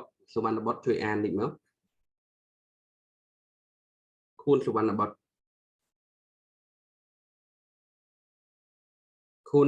រអូខេយើងសល់5នាទីទៀតសម្រាប់អត់អីអានេះវាធំវែងដែរអញ្ចឹងយើងសម្រាប់15នាទីបាទម៉ោង 8:45 នាទីម៉ោង 9:45 នាទីយើងចូលវិញបាទបាទគ្រូបាទ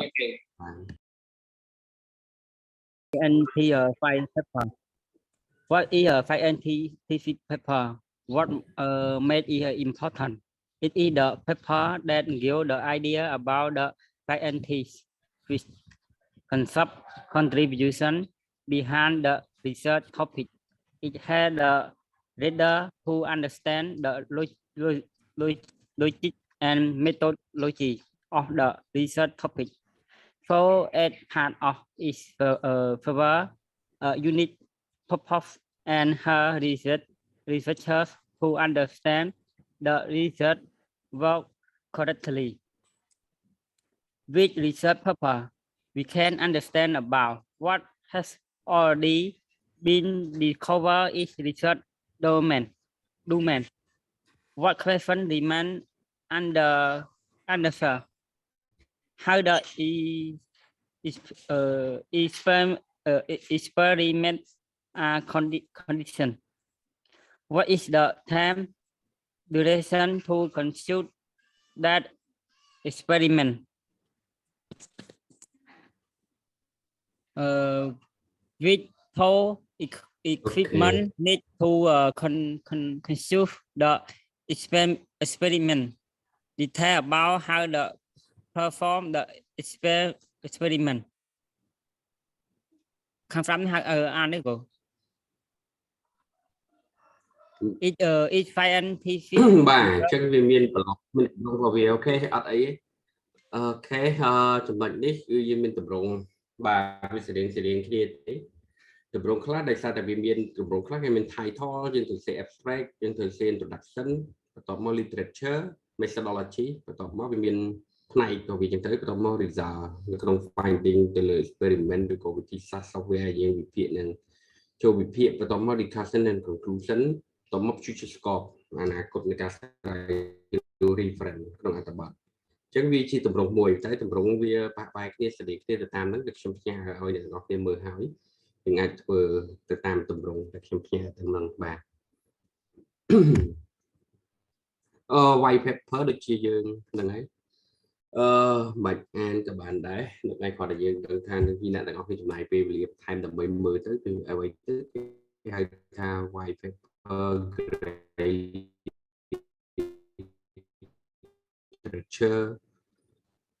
literature ចឹងមិញហៀងជួយអានតិចមកបាទ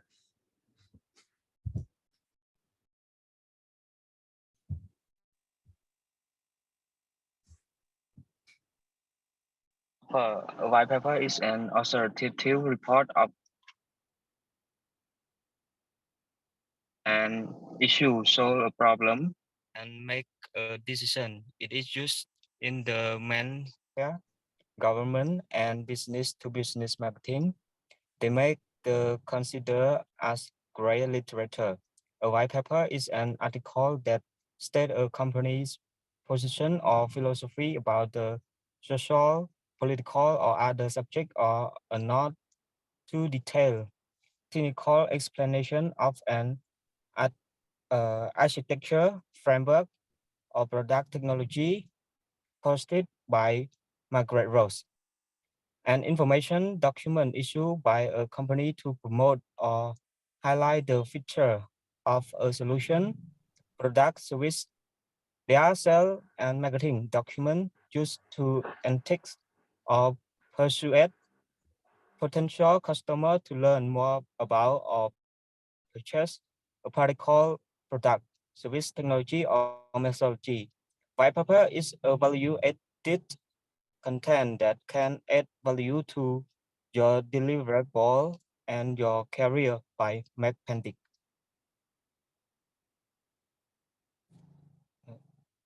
Nhưng mà anh cho bác lớn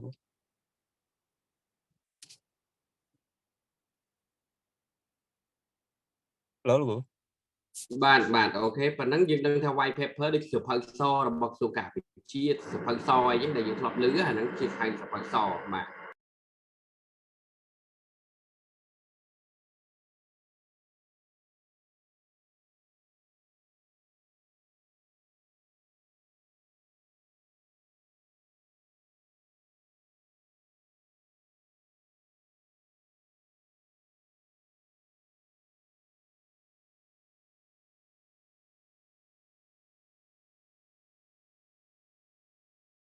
patent research អីទេអញ្ចឹងអ្នកទាំងអស់គ្នាជួយ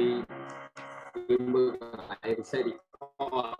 តើអ្វីទៅជា research report បាទអញ្ចឹងលោកនិមលជួយមកបាទ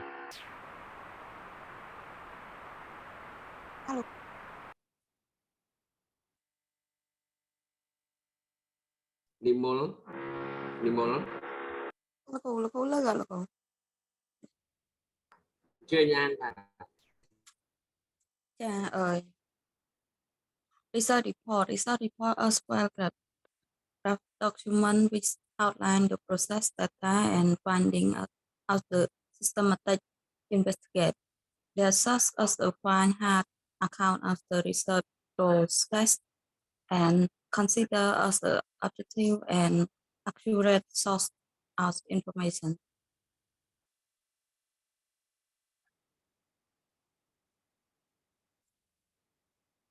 អ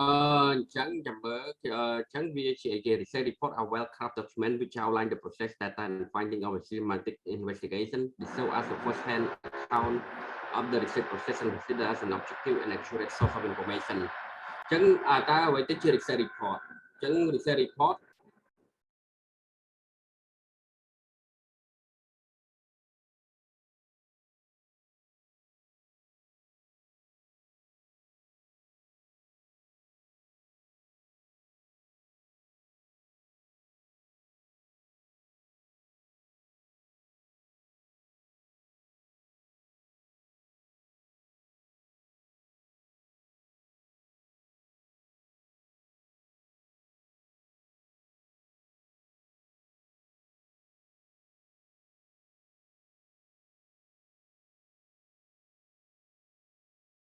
Bạn lứ là bộ.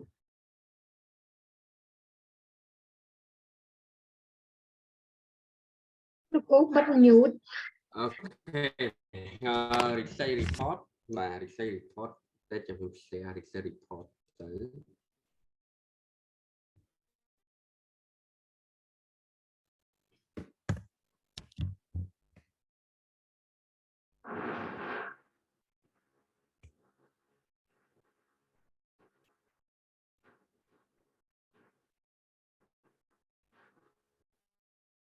ចាំ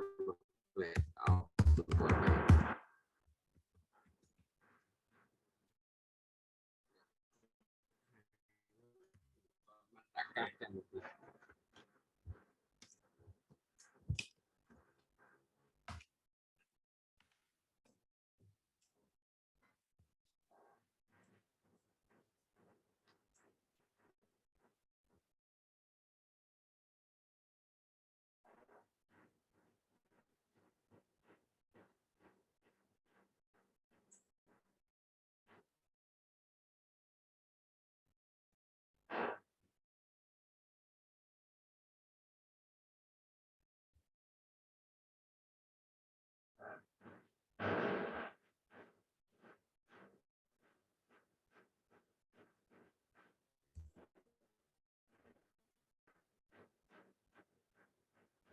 បាទឧទាហរណ៍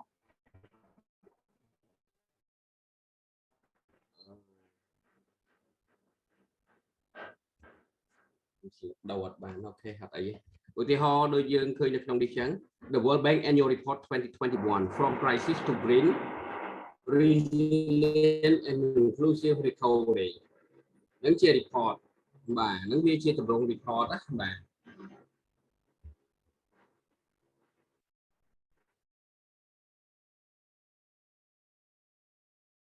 អូខេបាទអញ្ចឹងយើងចង់មើល report ហ្នឹងយើង download វាមកមើលមកតើ report មានលក្ខណៈយ៉ាងដូចម្ដេច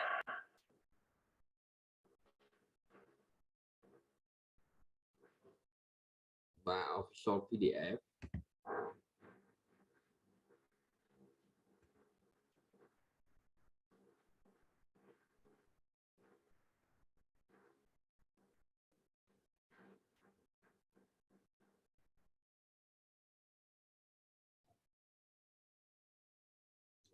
ក្នុងចំណុចនេះយើងចង់ឲ្យដឹងថាតើscientific paper វាមានលក្ខណៈខុសគ្នាមិន content មិនហើយនឹង report វាមាន content មិនខុសគ្នាយ៉ាងដូចម្ដេចខ្លះបាទ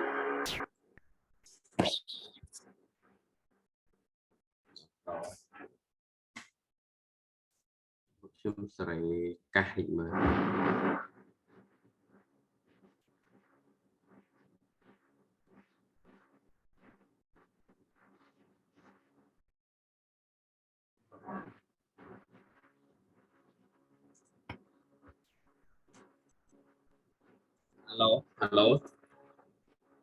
ឡូអ្នកទាំងអស់គ្នាឮសំឡេងផ្ទាល់អត់ទេ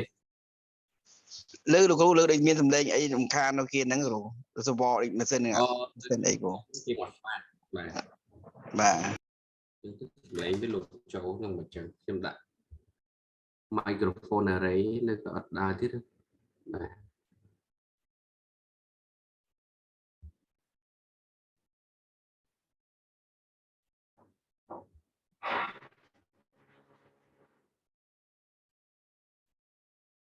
អូចាំមក plate វាពង download article នេះទៅយូរមែនបាទខ្ញុំអត់បង្ហាញ report ផ្សេងៗទៀតមកខ្ញុំឆែកមើល report ផ្សេង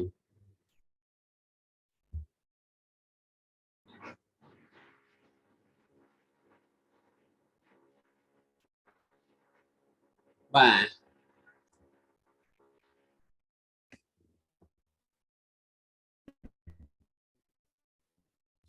អ្នកទាំងអស់គ្នាចាំសិចិត្តខ្ញុំបើវាខុសគ្នាពីគេហៅថា scientific paper យ៉ាងម៉េច scientific paper ដូចអ្នកគ្នាមើល content អីវាមាននិយាយពីabstract introduction ទៀតខ្ញុំនឹងបង្ហាញពីគេហៅថា research paper វាមិនបាទ scientific paper វាមិនខុសគ្នាឥឡូវ annual report ដូចយើងឃើញរបាយការណ៍អញ្ចឹងគេហៅថា annual report for World Bank លោកគ្រូអធិស្ឋានសំឡេងលោកគ្រូដូចអត់ទៅលឺបើលឺអាសំឡេងគេលឺជាងមិញ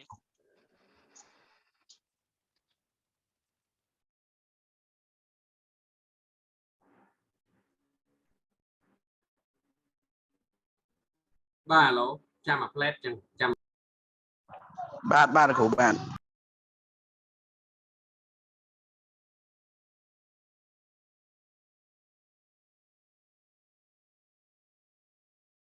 នៅក្នុង report paper វាមានអីខ្លះឧទាហរណ៍ដូចអ្នកទាំងអស់គ្នាមើលនេះចឹងវានិយាយអំពីបាទ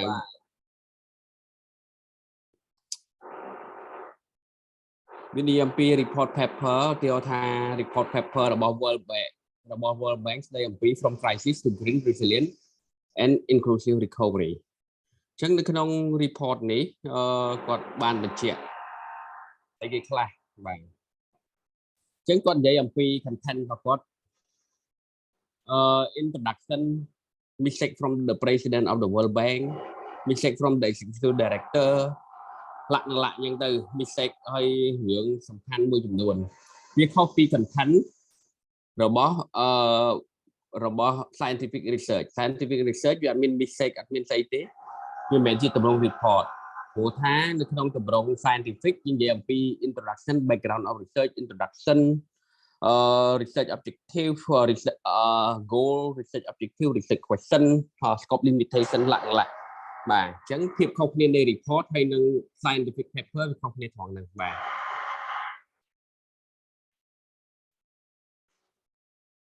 បាទអញ្ចឹងនៅក្នុង report គេអាច highlight ជារូបភាពជាតម្រងដូចដែលយើងឃើញនេះប៉ុន្តែនៅក្នុង scientific paper គឺយើងធ្វើចឹងអត់បានទេបាទនេះជាតម្រង report យើងឃើញអញ្ចឹងហើយគេរៀបរាប់មានរូបភាពមានអីអញ្ចឹងទៅប៉ុន្តែនៅក្នុង report របស់យើងមិនអាចដាក់រូបភាពមិនដាក់ mistake អីបានទេឧទាហរណ៍រូបភាពកុមារចេះអីគឺយើងដាក់បានទេនៅក្នុង report scientific paper report ណាបាទ research បាទប៉ុន្តែបើសិននៅក្នុង report paper យើងអាចដាក់រូបភាពដាក់ graphic ដាក់អី mistake អីចឹងបានបាទឧទាហរណ៍មានរូបភាពមានអីចេះចឹងទៅ mistake from the executive director ឡាក់គឺបានអាហ្នឹងគេហៅថាទម្រង់នៃ report ដែលគេលើកឡើងពាក់ព័ន្ធជាមួយនឹងស្ថានភាពនៃ COVID ដែលកើតកន្លងមកវាមានអីខ្លះជា perspective ជា view ជារបាយការណ៍បាទនិយាយរួមគេហៅទម្រង់ជារបាយការណ៍បាទអញ្ចឹងវាមានទម្រង់លក្ខណៈបែបនេះអញ្ចឹងប្រសិនបើយើងមើលទម្រង់ report តើទម្រង់ report មានលក្ខណៈយ៉ាងដូចម្ដេចចំណុចលេខresearch បាទ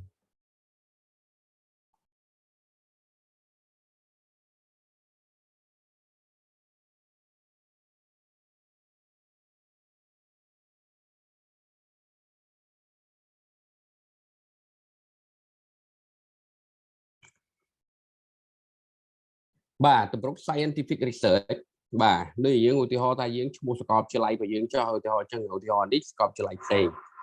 បាទមានឈ្មោះមានអីអញ្ចឹងទៅហើយ content របស់វាគឺវាផ្ដើមឡើងចេញពី abstract បាទវាចេញពី abstract ហើយវាចូលទៅដល់ពាក់ព័ន្ធជា acknowledgement ដូចនៅក្នុងនិកាយបទវិសារណារបស់យើងអញ្ចឹងបន្ទាប់មកវាចូលទៅដល់ table of content បាទដូចនៅក្នុងនោះអញ្ចឹងជាទូទៅ scientific paper វាមានតែប៉ុណ្្នឹងទេ abstract acknowledgement table of content chapter 1 គឺនិយាយពី introduction ដែលយើងទី1គឺនិយាយពី background of the study បាទបន្ទាប់មកយើងនិយាយអំពី research objective បន្ទាប់មកយើងនិយាយពី research question បន្ទាប់មកយើងបញ្ជាក់ significance of the study បន្ទាប់មកយើងបញ្ជាក់ limitation of the study នេះគឺជាជំពូកទី1ដែល cover ទៅលើផ្នែក introduction part នៅក្នុងការសរសេរសារណារបស់យើងគឺយើងសេអញ្ចឹងបាទផ្នែកទី2យើងនិយាយអំពី review of literature ដូចដែលយើងបានសិក្សាអំបញ្ញមិញហ្នឹងគឺយើងនិយាយអំពីអីគេឧទាហរណ៍ប្រធានបទនៅក្នុងនេះ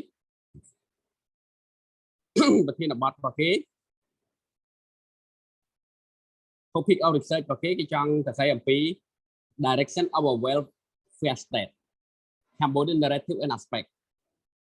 បានន័យថាទិសដៅដើម្បីជារដ្ឋសុខុមាលភាពមួយគឺ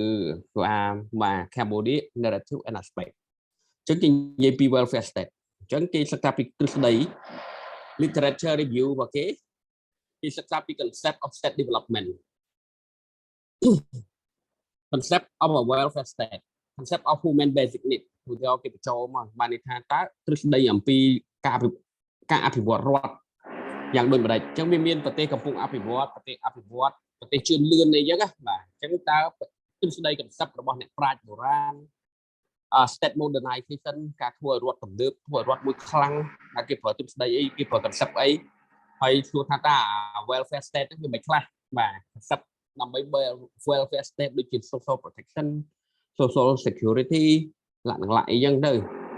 ហើយមួយទៀតគេបញ្ចូល concept បន្ថែមពាក់ព័ន្ធជាមួយនឹងតម្រូវការរបស់មនុស្សទ្រឹស្ដីរបស់ Maslow ចូលមកចឹងអញ្ចឹងនៅក្នុងវគ្គ literature review នេះយើងត្រូវពាក់ព័ន្ធជាមួយឯកសារ concept ទ្រឹស្ដី methodology ដើម្បី support ជាមួយនឹង topic នៃ research របស់យើងអញ្ចឹងនៅក្នុងវគ្គទី3គេនិយាយថាពី research methodology អញ្ចឹងមាន research design ហើយនិង data source បាទតើយើង design research ហ្នឹងយើងបែបប្រភេទណា តា data source របស់យើងនឹងមកពីប្រភពណា primary ឬក៏ secondary អញ្ចឹងប្រសិនបើ primary យើងប្រើអីគេយើងប្រើ key information interview យើងប្រើ survey data ឬមួយយើងប្រើ key focus group discussion ឬមួយយើងប្រើ secondary data អញ្ចឹងយើងគាត់បញ្ជាក់នៅក្នុងហ្នឹងមកបាទកម្មទំព័រនេះបាទបន្ទាប់មកបាទយើងចូលទៅក្នុង key finding របស់យើងហ្នឹងបាទយើងរៀបរាប់ទៅលើ topic ពាក់ព័ន្ធទ្រឹស្ដីរបស់យើងtoward of welfare state Cambodian narrative overview past time narrative present time narrative ឧទាហរណ៍អាហ្នឹងខុសគេឯងការរកឃើញរបស់គេតែរកឃើញរបស់យើងដូចនៅក្នុងអត្ថបទដែលនិស្សិតនៅវិទ្យាសាស្ត្ររបស់យើងធ្វើអញ្ចឹងដែលខ្ញុំបោះក្នុង Telegram ហ្នឹងយើងអាចមើលតាមគំរូហ្នឹងបាទបន្ទាប់មកចេញពី key finding ហ្នឹងហើយយើងចូល conclusion recommendation បាទបន្ទាប់មកយើង reference អាហ្នឹងគេហៅថាទម្រង់នៃ scientific research paper បាទសម្រាប់ជា research ជា assignment ជា paper ជា working paper ឬមួយក៏ជា thesis គឺវាស្ថិតនៅក្នុងទម្រង់បែបនេះបាទវា copy report អំបញ្ញមិញហើយអ្នកទាំងអស់គ្នាស្ទាន់ទេឡើយហ្នឹង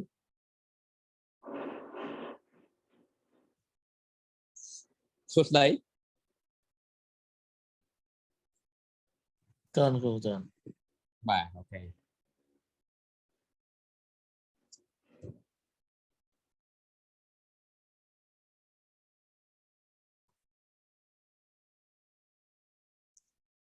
បាទអញ្ចឹង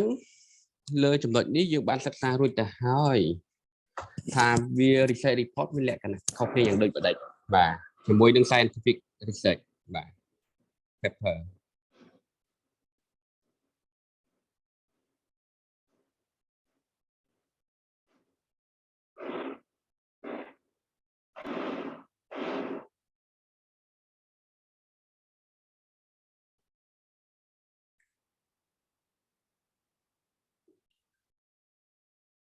អញ្ចឹងវាមានច្រើនប្រភេទ type of report ដែលគេអាចបែងចែកពីខ្លះហៅថា report មិញហ្នឹងគេហៅថា research report បាទប៉ុន្តែវាមានច្រើនប្រភេទមានទម្រង់ជាច្រើននៅក្នុងការធ្វើការគេហៅថា report ក្នុង research មានមួយទៀតថាទម្រង់ជា journal article ដែលយើងធ្វើ report ទៅ journal article journal article យើង submit មិនបាទ technical research report monograph or book graduate thesis or dissertation ចឹងនៅក្នុងរបាយការណ៍នៃកិច្ចការស្រាវជ្រាវវាមានទម្រង់ article ទៅតាម journal ចឹងទៅតាម journal វាមាន format ផ្សេងៗគ្នាមួយទៀត technical research report ដូចយើងមើលមិញ World Bank ចឹងអានេះ technical research report មួយទៀតទម្រង់ជា monograph ឬក៏ជា book ជាសភៅបាទមួយទៀតគឺជានិក្ខេបបទបញ្ចប់ថ្នាក់សិក្សារបស់យើងឬនិក្ខេបបទថ្នាក់បណ្ឌិតបាទ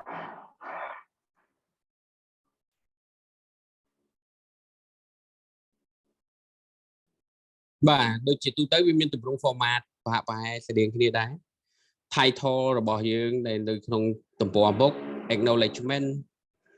abstract table content introduction literature review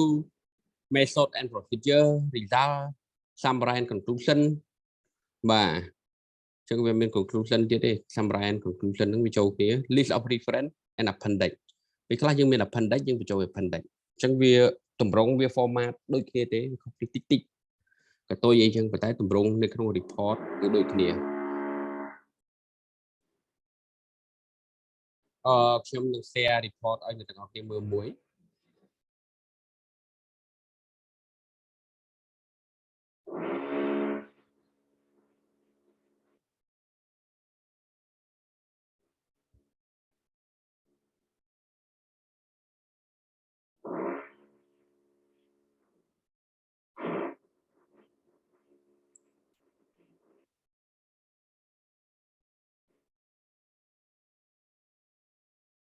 អូខេចាំមកផ្លែកកណាបាត់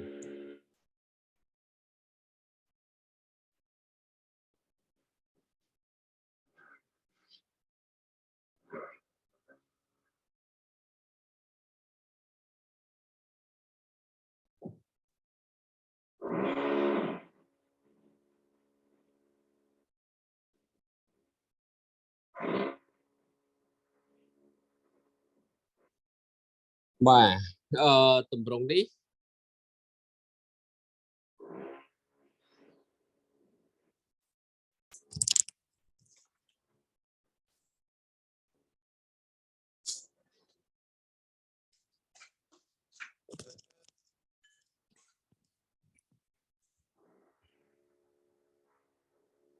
បាទនេះជាទម្រង់ scientific article វាមិនមែនជា report វាមិនមែនជា thesis វាមិនមែនជាអីប៉ុន្តែវាជា scientific research article ដើម្បីបោះពុម្ពចូលទៅក្នុង journal ចូលរួម conference អន្តរជាតិបាទជាង article នេះខ្ញុំបានទៅសេហើយដើម្បីបញ្ជូនទៅ conference នៅជប៉ុនអញ្ចឹងប្រសិនបើគេ accept paper របស់យើងគឺយើងនឹងធ្វើការបោះពុម្ពនៅក្នុង conference paper នៅក្នុងប្រទេសជប៉ុននៅខែ3ហ្នឹង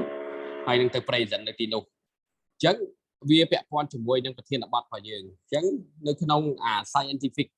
paper អញ្ចឹងវាមានប្រធានបទ topic របស់យើង policy response to economic change and their relevant to women economic opportunity and welfare during the pandemic and future crisis Greater មាន consumption CLMV case study អញ្ចឹង topic របស់យើងហើយបន្ទាប់មកយើងមានឈ្មោះអ្នកនិពន្ធបាទបន្ទាប់ពីឈ្មោះអ្នកនិពន្ធយើងនៅក្នុង article របស់យើងហើយយើងធ្វើ abstract យើងពណ៌នាពី abstract ហើយ keyword បាទបន្ទាប់ abstract ហើយ keyword ហើយយើងចូល direct ទៅដល់ introduction បាទព្រោះថា article យើងអត់ប្រើ table content អីទៀតទេបាទព្រោះវាបញ្ចូលទៅក្នុង compile រួម content របស់គេមានហើយគេនឹងបញ្ចូល content ឲ្យយើងអញ្ចឹងយើងចូល introduction តែម្ដងយើងរៀបរាប់ពីស្ថានភាពនៃស្ថានភាព COVID វាប៉ះពាល់អីខ្លះវាមានកើតអីខ្លះឥឡូវខ្ញុំបញ្យល់អ្នកទាំងអស់គ្នារឿង introduction ពាក់ព័ន្ធជាមួយនឹងហៅ background of research កើតអីបានជាវាសំខាន់ topic អំបញ្ញមិញយើងនិយាយអំពី COVID-19 និយាយអំពីការស្ដារឡើងវិញនៃសេដ្ឋកិច្ចក្រោយ COVID-19 ជាពិសេសសម្រាប់ស្ត្រីជាដើមអញ្ចឹងសួរថាតើយើងត្រូវធ្វើម៉េចដើម្បីឆ្លើយតបភ្ជាប់ background របស់យើងនឹងឲ្យវាចូលទៅក្នុង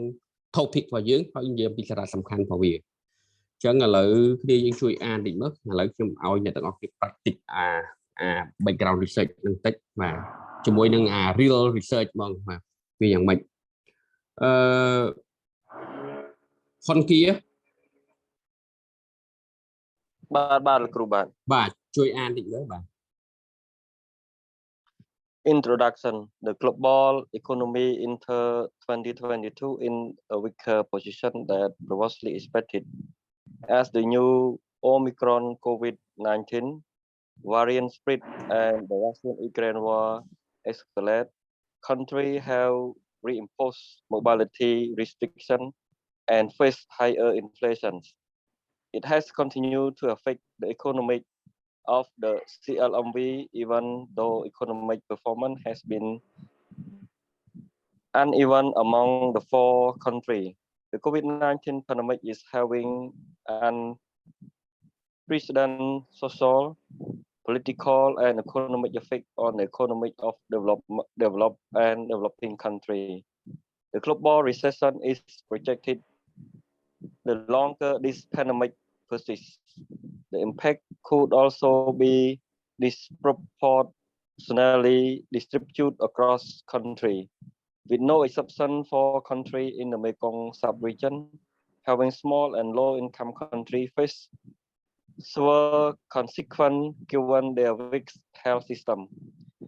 limited fiscal and monetary policy options, and a relative strong reliance on external trade.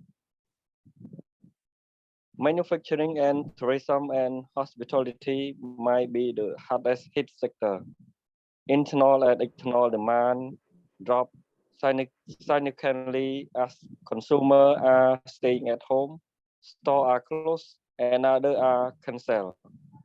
The textile and apparel sector in European Union were estimated to lose 50% of the sales in 2020. This factor significantly affect manufacturing industry in Cambodia, Myanmar, and Vietnam, who rely on export-led growth model. Not so much in Laos, as the manufacturing base in the country remain limited. We observe the sharp decline around 82% of Asian international tourist arrival from 138.5 million in 2019 to 25.5 million tourists in 2020. Monthly decline of tourists arrived in Asia started since February 2020. The percentage change of Asian international tourist arrival from Jan to May 2021 in comparison with 2019 was under 98%. Was minus 98%. Oh my, yes. Tourism is one of the hardest hit sector globally and in the greater Mekong sub-region country due to measures on travel restriction during the pandemic. A significant number of workers are being laid off. The effect is common across the 4 countries as contribution of tourism to GDP is significant. Potential risk from weakened growth in the trading contribution of tourism. Grow in trading economy partner US and EU. Household debt crisis, the global energy inflation due to the Russia-Ukraine war.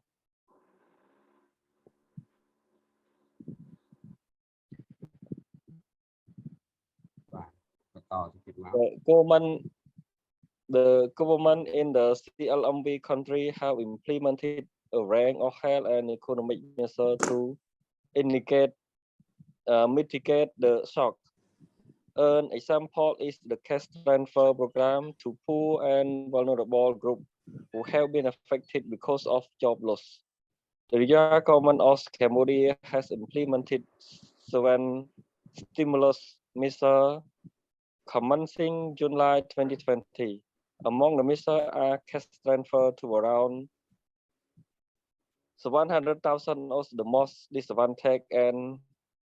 impoverished family, which were most impacted by the pandemic. UNDP 2020 កន្លែងនេះកើតអីបាន UNDP 2022ទំព័រទី24គឺយើងត្រូវបញ្ជាក់ព្រោះថាវាពាក់ព័ន្ធជាមួយ number ហ្នឹងយើងបានមកពីណា number ហ្នឹងគឺខ្ញុំមិនបានជប់វាដោយខ្លួនឯងទេគឺតាមរយៈរបាយការណ៍របស់ UNDP 2022ហើយនៅក្នុងទំព័រទី24គេបានបញ្ជាក់ថានៅក្នុងវិធានការទាំងអស់នោះពាក់ព័ន្ធជាមួយនឹងការផ្ទេរសាច់ប្រាក់គឺមានទំហំប្រហែលជាសម្រាប់7សែនគ្រួសារបាទសម្រាប់ដែលពាក់ព័ន្ធណាដែលបានផ្ទេររដ្ឋាភិបាលបានផ្ទេរសាច់ប្រាក់ជូនអញ្ចឹងនៅពេលមានពាក់ព័ន្ធនឹងទិន្នន័យបែបនេះយើងត្រូវការ site source reference ប្រសិនបើមានអា sentence ណាមួយដែលយើងយកពីគេមកយើងត្រូវដាក់ source reference អានេះជាទម្រង់ APA style គឺយើងមានទម្រង់គាត់ថាស្ថាប័នឬឈ្មោះអ្នកនិពន្ធឆ្នាំបាទខមមាបន្តមកយើងបិទដូចជាអាស៊ាននេះអញ្ចឹងឧទាហរណ៍ទិន្នន័យខាងលើបញ្ជាក់ពី we observe the sharp decline បាននៃការធ្លាក់ចុះនៅការចំនួនទេសចរនៅក្នុងអាស៊ានហ្នឹងរហូតពី138លានមកដល់25លាននៅក្នុងឆ្នាំ2020ហើយបើប្រៀបធៀប2020និង2019គឺចំនួនភ្ញៀវទេសចរធ្លាក់ចុះ 98% អញ្ចឹងអានឹងបានមកពីណាអញ្ចឹងវាទិន្នន័យនេះវាមានឯកសារយោងប្រភពដើមមកពីវាគឺបទបង្ហាញរបស់ខ្ញុំនៅឯវេទិកា ADB Asian Think Tank ក្នុងឆ្នាំ2021ស្ដីពី Unlocking the Economic Potential of the Tourism Industry Post COVID-19 អញ្ចឹងដោយសារខ្ញុំធ្វើវត្តបង្ហាញខ្ញុំមាន report ប៉ុន្តែ research report paper របស់យើងនឹងគឺអត់បានបោះពុម្ពទេគេប្រើតែនៅក្នុង presentation គេប្រើតែ quote ការពិភាក្សាមួយចំនួនតែ22 page ទេអញ្ចឹងអត្ថបទរបស់ខ្ញុំគ្រាន់តែបានចូលទៅក្នុង conference តែជាទូទៅគេអត់បោះពុម្ពនៅក្នុង conference ហ្នឹងអញ្ចឹងផ្អែកទៅលើបទបង្ហាញបាទបទបង្ហាញដែលបានធ្វើកន្លងមកហើយនេះបាទព្រោះថាយើងអត់បញ្ជាក់ថាបើសិនជាខ្ញុំមាន paper ខ្ញុំនឹងទៅដាក់ reference យោងទៅលើ paper របស់ខ្ញុំដែលធ្វើតែដោយសារតែការសិក្សាការគណនាហ្នឹងគឺខ្ញុំគណនាពីដើមមកក្នុង context ហ្នឹងគឺយើងដាក់បាទយោងទៅលើបទបង្ហាញរបស់យើងដែលបានចូលរួម conference បាទក្នុង conference ហ្នឹងមានអីខ្លះយើងអាចទៅមើលនៅក្នុងនោះអញ្ចឹងពាក់ព័ន្ធជាមួយទិន្នន័យជាមួយលេខគឺជារឿងសំខាន់បាទដែលយើងត្រូវបញ្ជាក់ពីប្រភពហើយមួយទៀតទ្រឹស្ដីកន្សឹបក៏ជាចាំបាច់ដែលយើងត្រូវតែបង្ហាញពីប្រភពដែរប្រសិនបើវាមិនមែនជាឯកសារផ្ទាល់ខ្លួនរបស់យើងបាទអញ្ចឹងអារាល់សេនេះគឺជាចំណេញសម្ដៅដើមរបស់យើងបាទយើងធ្វើជាទូទៅយើងត្រូវមានប្រភព reference ប្រភពអីបាទអញ្ចឹងបន្ទាប់ពីយើងរៀបរាប់ថា ស្ថានភាព COVID ចូលឆ្នាំ2022នេះគឺស្ថានភាព COVID ហ្នឹងវាមិនមានភាពអំណោយផលទេដោយសារតែការពីដើមឆ្នាំនោះវាមានការរីករាលដាលនៃជំងឺ Omicron នៅក្នុងតំបន់ក៏ដូចជាខែ2នោះវាមានសង្គ្រាមរុស្ស៊ីអ៊ុយក្រែនវាធ្វើឲ្យប៉ះពាល់ទៅដល់ស្ថានភាពនៃសេដ្ឋកិច្ចក្នុងតំបន់មិនត្រឹមតែប្រទេសអភិវឌ្ឍឬក៏ប្រទេសកំពុងអភិវឌ្ឍទេស្ថានភាពនេះក៏វាកើតឡើងផងដែរសម្រាប់កម្ពុជាហើយសម្រាប់ប្រទេស CMV ហ្នឹងក៏វាបញ្ហាប្រឈមដែលប៉ះពាល់ខ្លាំងគឺ manufacturing ហើយនិង tourism ដោយសារតែប្រទេសដៃគូជាពិសេសដូចជាសហគមន៍សហរដ្ឋអាមេរិកសហគមន៍អឺរ៉ុប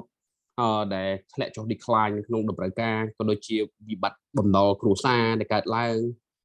ហើយដូចជាអតិផរណានៃវិស័យធម្មពលសកលដោយសារតែសង្គ្រាមរុស្ស៊ីអ៊ុយក្រែនហ្នឹងក៏វាប៉ះពាល់ដែរហើយយើងបានរៀបរាប់ទៅលើថាស្អីខ្លះរដ្ឋាភិបាលនៅក្នុង CMV ហ្នឹងបានអនុវត្តនៅគោលនយោបាយជាច្រើនពីវិធានការផ្នែកសុខាភិបាលរហូតដល់វិធានការសេដ្ឋកិច្ចដើម្បីដោះស្រាយផលប៉ះពាល់ពីវិបត្តិ COVID នេះឧទាហរណ៍ដូចជាការកម្មវិធីផ្ទេរសាច់ប្រាក់ទៅដល់ក្រុមនៃពលរដ្ឋក្រីក្រឬក៏រងគ្រោះដែលបានកើតឡើងដោយសារតែបាត់បង់ការងារនៅក្នុងដំណាក់កាលវិបត្តិ COVID នោះឧទាហរណ៍ដូចជារដ្ឋាភិបាលកម្ពុជាបានអនុវត្តនៅវិធានការក្នុងការជំរុញលើកទឹកចិត្ត7ដំណាក់កាលមកហើយ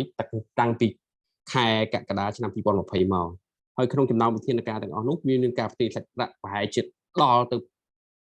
70ម៉ឺននេះ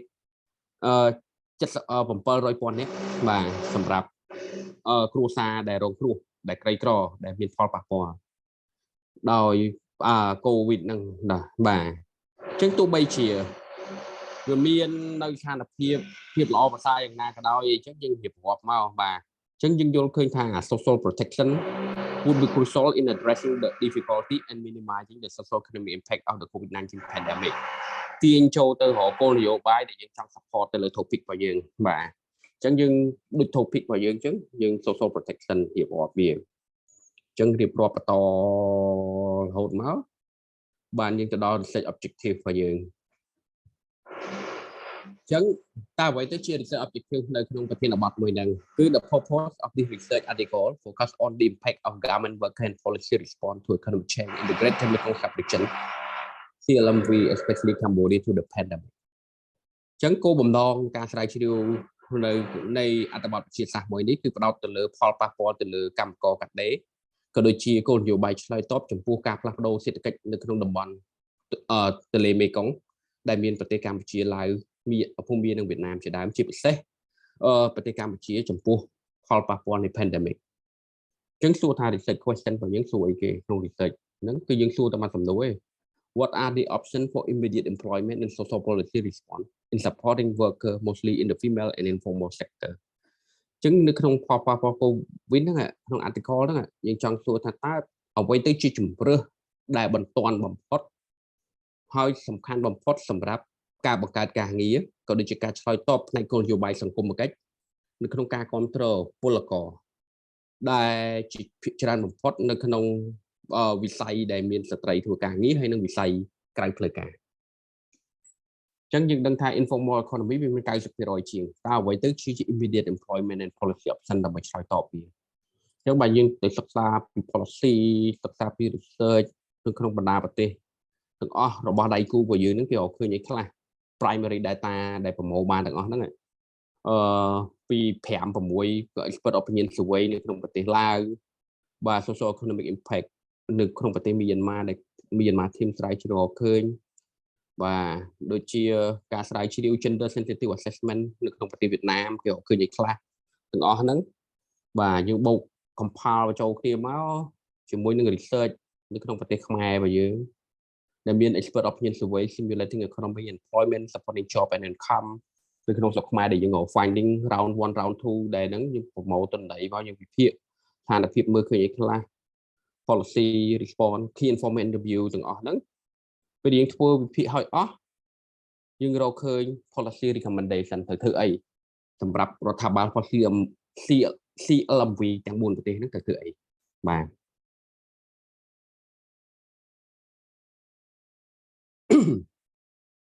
ហ្នឹងគឺជាចំណុចមួយដែលគេហៅថាគោលដៅនៃការ research ហ្នឹងគឺជា policy research អញ្ចឹងនៅក្នុង scientific conference គេនឹងពិភាក្សាគ្នាទៅលើ policy maker តើរបៀបឆ្លើយតបទៅលើបញ្ហា COVID ដោះស្រាយពីតំបន់មួយទៅតំបន់មួយខ្លះអញ្ចឹងនេះគឺជាអត្ថបទមួយដែលយើងសិក្សាទៅលើ4ប្រទេសកម្ពុជាឡាវវៀតណាមនិងភូមាតែផ្ដោតជាសំខាន់ទៅលើកម្ពុជាដើម្បីជា case study បន្ថែមដើម្បី support ទៅលើហ្នឹងហើយយើងចេញ policy recommendation ដោះស្រាយមិនទៅធ្វើអីខ្លះបាទអញ្ចឹងបញ្ចប់មកมันមាន reference អាហ្នឹងគេហៅថា scientific research article អូខេអ្នកទាំងអស់គ្នាបានយល់ដឹងអំពីទម្រង់ភាពខុសគ្នាជាច្រើននៅក្នុងគេហៅថា research paper research article បាទ research report របាយការណ៍ World Bank ដែលខ្ញុំបានបង្ហាញរបាយការណ៍ scientific research article ដែលខ្ញុំបានបង្ហាញហើយនឹងទម្រង់ research paper scientific ក្នុង academic ដែលអ្នកទាំងអស់គ្នាបានឃើញបាទដែលខ្ញុំបានបង្ហាញអញ្ចឹងអ្នកទាំងអស់គ្នានឹងត្រូវធ្វើការសិក្សាស្រាវជ្រាវទៅលើប្រធានបទរបស់ខ្លួនដូចគ្នាហើយទៅធ្វើតាម content ហ្នឹងមកបាទអញ្ចឹងថ្ងៃនេះយើងបានសិក្សាទៅលើបាទប្រភេទនៃការស្រាវជ្រាវយើងទៅសិក្សាអំពី literature survey literature review តើគេធ្វើ literature review យ៉ាងម៉េចអញ្ចឹងយើងបានពិភាក្សាគ្រប់ជ្រុងជ្រោយរួចទៅហើយក្នុងទម្រង់ research ដែលអ្នកទាំងអស់គ្នាត្រូវការពេលវេលាដើម្បីស្រាវជ្រាវខ្លួនឯងអានឲ្យច្រើនទៀតយើងយល់ដឹងអំពីប្រភេទនៃការស្រាវជ្រាវមានអីខ្លះប្រភេទនៃទិន្នន័យមានអីខ្លះប្រភេទនៃការប្រមូលទិន្នន័យ primary source គេធ្វើយ៉ាងម៉េច secondary source គេធ្វើយ៉ាងម៉េច literature survey literature review គេធ្វើយ៉ាងម៉េច research designing research question គេធ្វើយ៉ាងម៉េចគឺយើងធ្វើឲ្យអស់ហើយគឺនៅតែអ្នកទាំងអស់គ្នាត្រូវការអនុវត្តដើម្បីទៅ save paper ឲ្យចេញក្នុងតាមទម្រង់ហ្នឹងបន្តហើយយើងនឹងរៀនពី tool ដទៃទៀតដើម្បី develop questionnaire អញ្ចឹងអ្នកទាំងអស់គ្នាទៅតាមក្រុមក្នុងថ្ងៃនេះអ្នកទាំងអស់គ្នានឹងមានការពិភាក្សាក្នុងចំណោមក្រុមទៅលើ design research topic របស់ខ្លួនតើ topic អីដែលក្រុមចាប់អារម្មណ៍បាទបន្ទាប់មកអ្នកទាំងអស់គ្នានៅក្នុងសប្តាហ៍ក្រោយ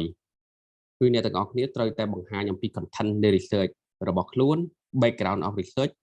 goal objective និង research question ជា report ឲ្យខ្ញុំបានដឹងថាយើងនឹងធ្វើយ៉ាងម៉េចនៅក្នុងប្រធានបទរបស់ខ្លួនហ្នឹងបាទបន្ទាប់ពីយើង design content of research របស់យើងរួចហើយអ្នកទាំងអស់គ្នានឹងបែងចែកទូនាទីភារកិច្ចហើយនឹងការចាត់ចែងបញ្ជូនកម្រងសំណួរទៅប្រមូល data ក្នុងចំណោមនិស្សិតរបស់យើងនៅវិទ្យាស្ថានរបស់យើងទៅដើម្បីជាគំរូ model ដើម្បីយើងចង់ដឹងពី aspect perspective របស់យើងបាទអញ្ចឹងនៅក្នុងចំណុចនេះគឺយើងមានប៉ុណ្ណឹងយើងនឹងធ្វើការពិភាក្សាបន្តទៅលើទម្រង់ questionnaire មួយចំនួនបាទតើនៅពេលដែលយើង research យើងត្រូវធ្វើមិនទៀតបាទ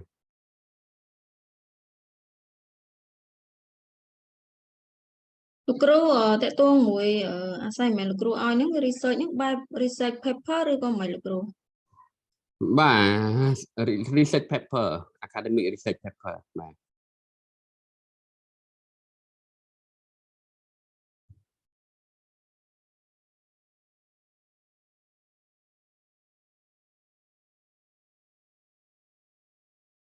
វាជា academic research paper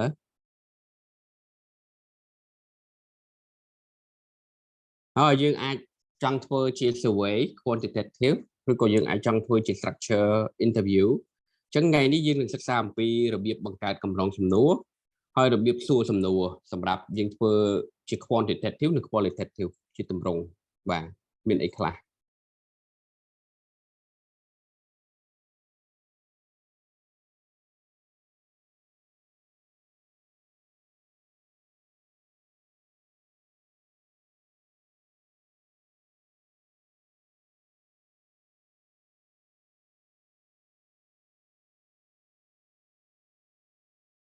បាទអញ្ចឹងយើងស្ដាប់វីដេអូប្រហែលសិន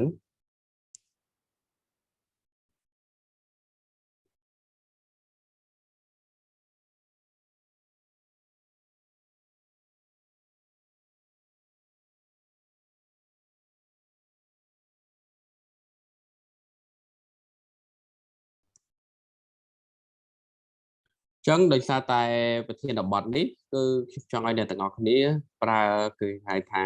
survey អ្នកទាំងអស់គ្នានឹងប្រើ Google Form ដើម្បីបង្កើតកម្រងសំណួរឲ្យផ្ញើទៅកាន់ team ដើម្បីប្រមូលទិន្នន័យ ចឹងយើងត្រូវយល់ដឹងអំពីគេហៅថា survey research design សិនតើវាមានទម្រង់យ៉ាងម៉េចបាទពីមួយជំហានទៅមួយជំហានបាទខ្ញុំសូម share ម្ដងទៀត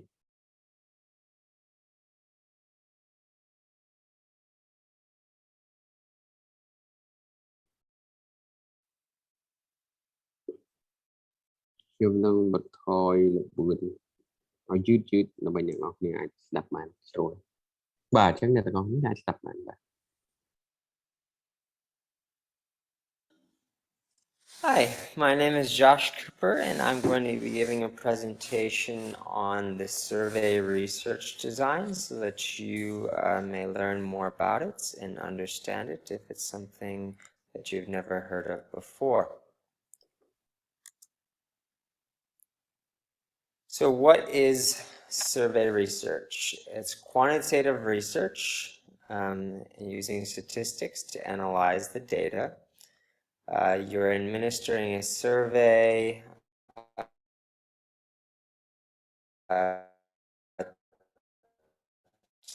to a certain population, and that survey is aimed at describing trends in the data. But the whole goal of it is to learn about a population's attitudes, opinions, behaviors, or characteristics, or looking at evaluating systems and processes, specifically within the education section or area. In my school right now, one area that we could definitely be doing some survey research on is we're starting to implement school climate surveys. And so this is one area, populations, attitudes, opinions, behaviors, and process systems at our school from a variety of different samples or populations. So when you use survey research, again, you use it to describe a trend as it relates to problems or issues that could be within education. You're determining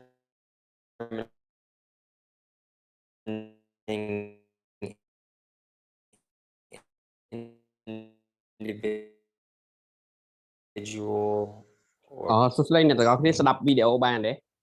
and programs in schools. And our school climate survey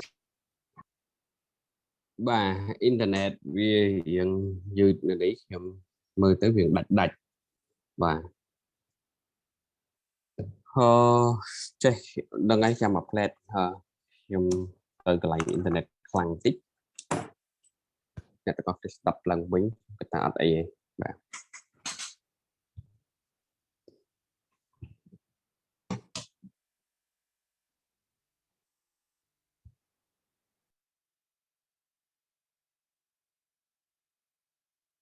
is aimed at describing trends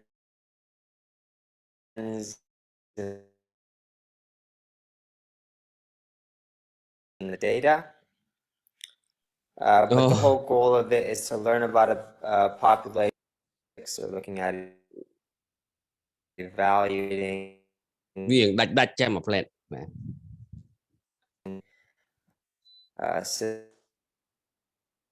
systems and processes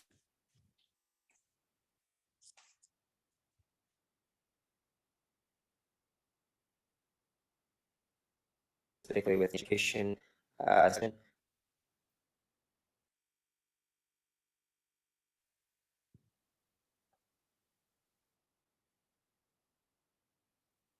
now one area that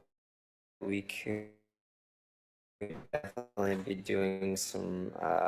survey research on is we're starting to implement school climate surveys.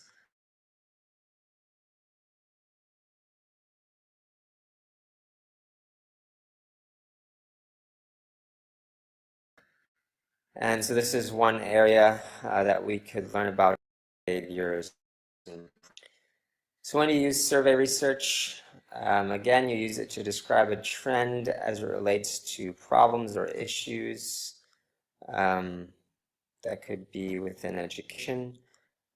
You're determining individual or population opinions or attitudes,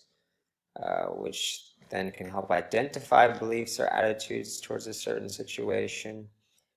And again, evaluating systems, processes, and programs within schools. And our school climate survey research that we are about to use this spring is going to do a number of these things. While we might not be going through the whole research process, we'll be using a lot of these methods that I'll be talking about throughout this presentation.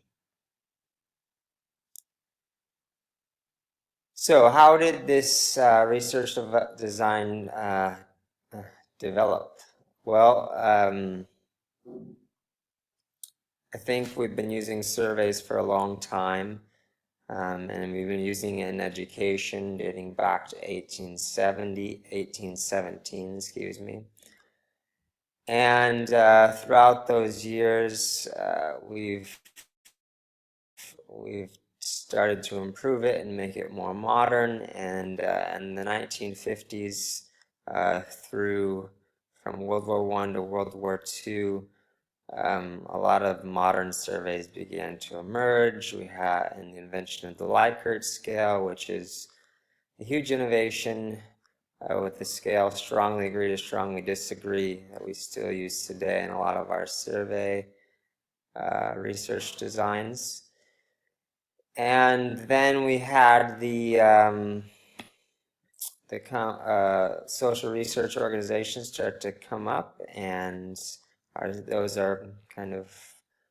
positioned all over the world right now. And obviously today and over the last several decades, we had the age of information technology, which has been able to provide us with a lot of innovations to help us continue to better our software and data collection and analytics. And right now we're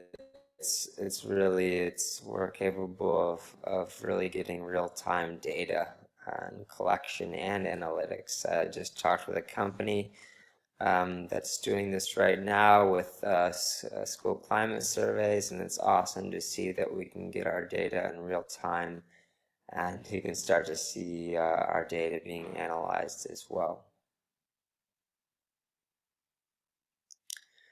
So what are the key characteristics of survey research? Well, the first one is to come up with a sampling from a population. And you have three different kind of areas: a population, a target population, and a sample. And so what are the difference between the three? A population is a general group of individuals that you're trying to send out a survey to or interview. And that could be, for example, like the parents at my school, so the parents at George Washington Academy. The target population is actually minimizing that sample population and understanding that you might not actually be able to reach that whole list. So maybe we can target that a specific group in that population and get specific lists of names. And then the smallest would be the sample. And this would be if, again, if you cannot get the whole population, you want to make the sample as large as it can get. But the sample is going to be, chosen from either the population or the target population, so that you have a broad representation. The best way of getting the sample is by doing random sampling, but there are other methods as well. Second are just questionnaires and interviews. You need to either create a questionnaire that's mailed to participants or electronic questionnaire. It's actually given to them for them to complete, or you can have the researcher being more involved in a one-on-one interview or to a group or over a telephone where they're actually administering the questions and recording their answers. So those are the two differences. It's who completes, basically completes or records the data is the difference. So then we have instrument design. This is an instrument, first of all, you have to look and see if there's an instrument available. Usually it's better to choose an instrument that's available so you do not have to create one. There are lots of different companies out there that can partner with you, or there are lots of different free software out there that you can utilize, just free programs that you can use to help make your instrument design better. If not, though, you do have to design your own. You can start by writing questions, but again, they have to be constructed wisely. And here's an example over here, a couple of examples of where we have a poor question, talk about the problem with the question, and how to improve that question. One example could be right here, do you support gun control? Well, the problem with that question is it's an unclear question because it's vague and doesn't really provide any sort of specificity. So to make this question better, you would talk about, you would ask, do you believe that guns do not belong in schools? So this is very broad. This is more specific, that actually gets to your question or problem or what you're actually trying to identify in your actual research. So in writing your own questions, you have to just be careful. You have to know what you're doing, and you have to be a professional and be able to construct quality questions. But then it's pilot testing. It's sending out your instrument to make sure that it works to a small sample of people, so that you know that your instrument is working, whether you're using your own or using one that's already created. And the fourth one is response rates. This is the amount of responses that you get back. I think obviously you can realize that through the interview process, the response rate is going to be high because you're actually interviewing those people, and so you are determining who and who is not completing the survey. With questionnaires, though, it can vary because when you're, depending on how you're sending it out and how you're encouraging participants to participate, you can have a very high response rate or a very low response rate or somewhere in between. And I found this little cool illustration or comic, and the guy is saying, just had a great idea. I'll fill out those surveys myself. Saves me some trouble. Hee hee. The lady says, obviously she knows best. She said, not a good idea.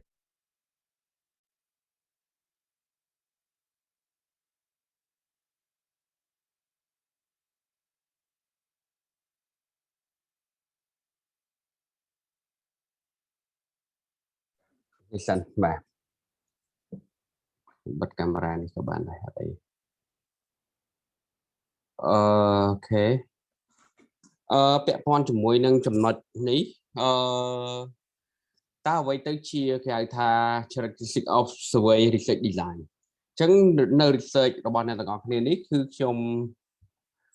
បង្ហាត់បង្រៀនអ្នកទាំងអស់គ្នាឲ្យធ្វើគេហៅថា academic research paper based on primary data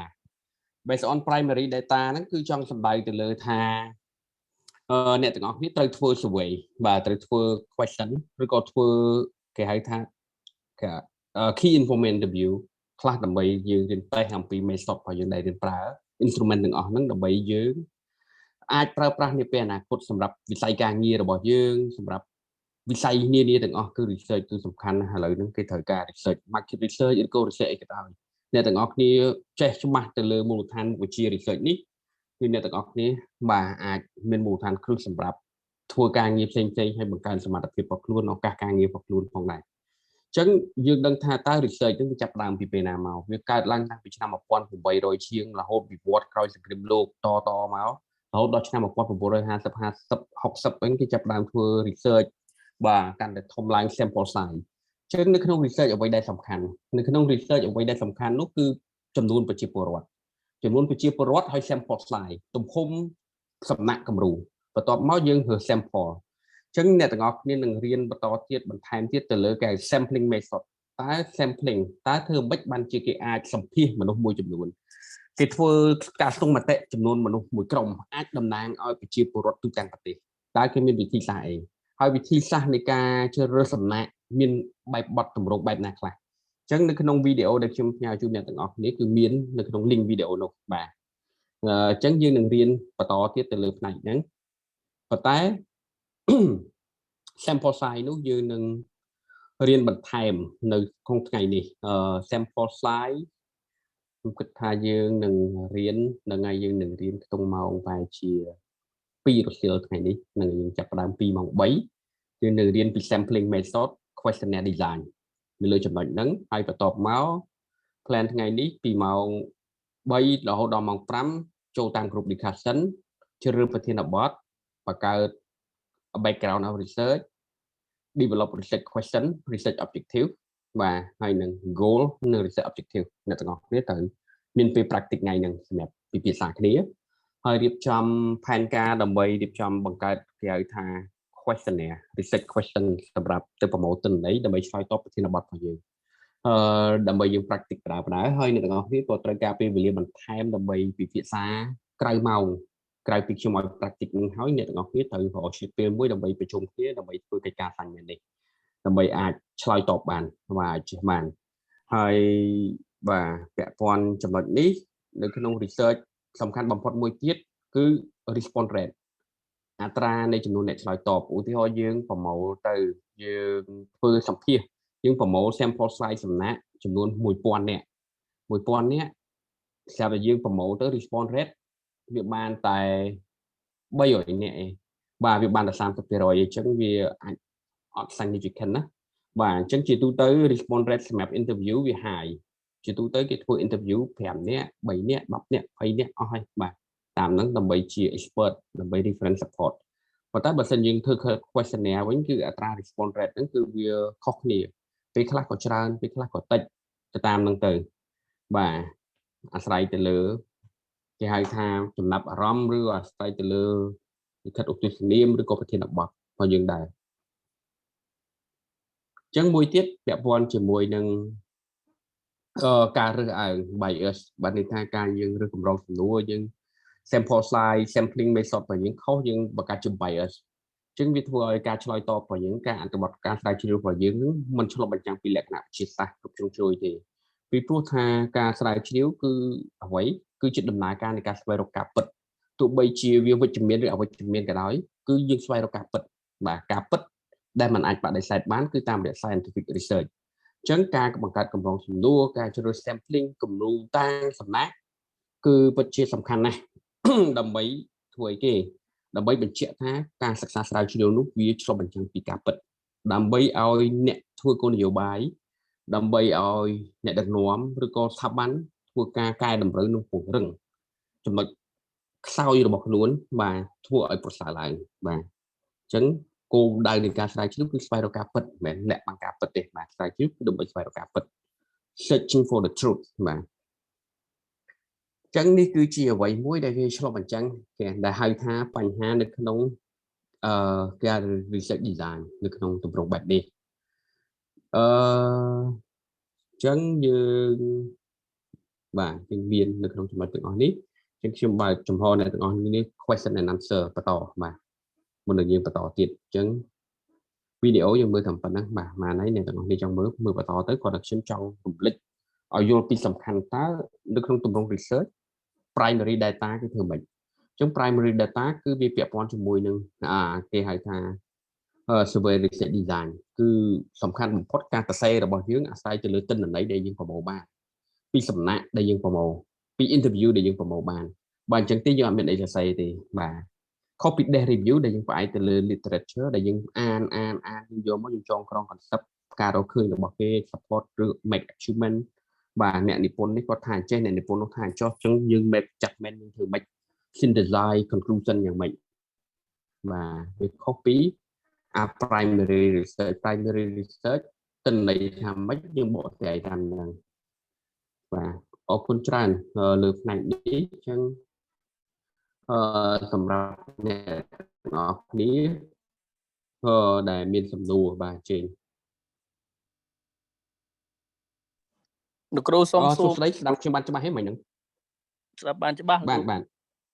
ទជើញនឹងការសរសេរនេះជាភាសាអង់គ្លេសក៏ភាសាខ្មែរអ្នកទាំងអស់គ្នាសរសេរខ្មែរក៏បានអង់គ្លេសក៏បានដែរបាទចុះតកតងនឹង reference យើងប្រើ style APA ឬក៏ APA បាទអរគុណលោកគ្រូបាទអ្នកដទៃទៀតដែលអត់ទាន់ស្គាល់ style APA ជួយមើល APA ផងវាយទៅ YouTube ទៅ3នាទីយើងយល់ហើយ APA ស្ថិតមិនបាទ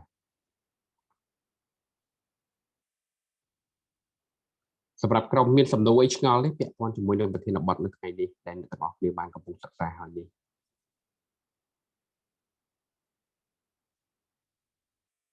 ទោះស្ដីបាទមានចម្ងល់សូមសួរបាទលោកគ្រូខ្ញុំពិបាកយល់ចាប់យក sample លោកបាទយ៉ាងក្នុងមួយភូមិអញ្ចឹងយើងដើម្បី research វាសំទោសដើម្បី research ថាប្រជាជនក្រីក្រមានប្រមាណប៉ុណ្ណេះប្រមាណ100នាក់អញ្ចឹងទៅខ្ញុំពិបាកចាប់យក sample យើងធ្វើមិនអាចមានលោកគ្រូមានវិធីសាស្ត្រណាដើម្បីយើងងាយស្រួលយល់លោកបាទថ្ងៃនេះយើងនឹងមាន sampling បាទមាន sampling method បាទ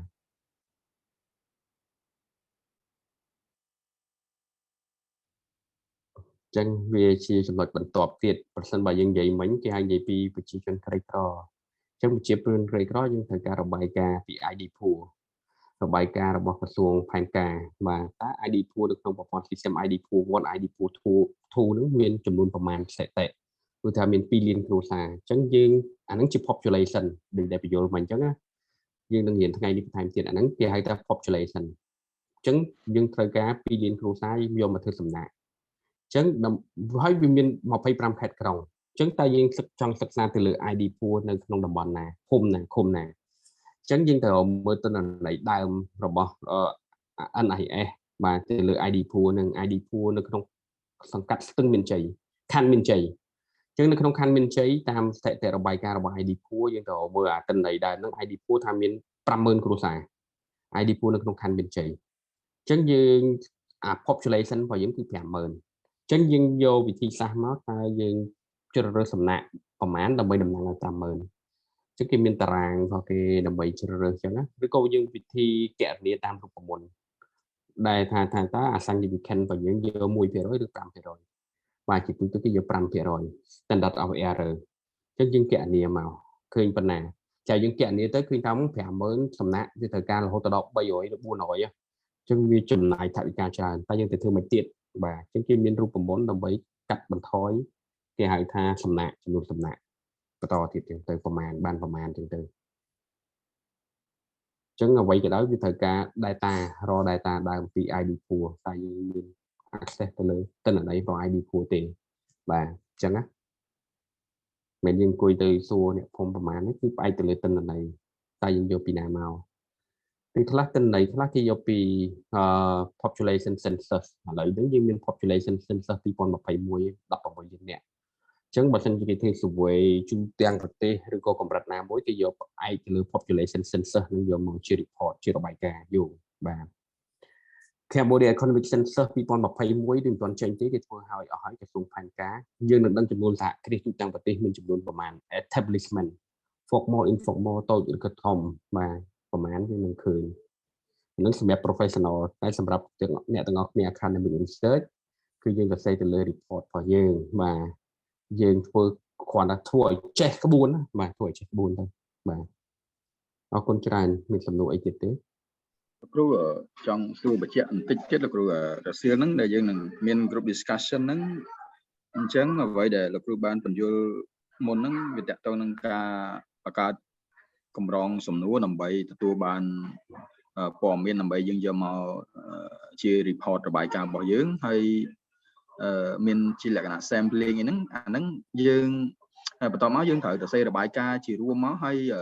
តើយើងមានរៀបជាគម្រោងដូច step by step ជា presentation យ៉ាងម៉េចដែរលោកគ្រូមាន content មាន goal មានអីយ៉ាងម៉េចលោកគ្រូបា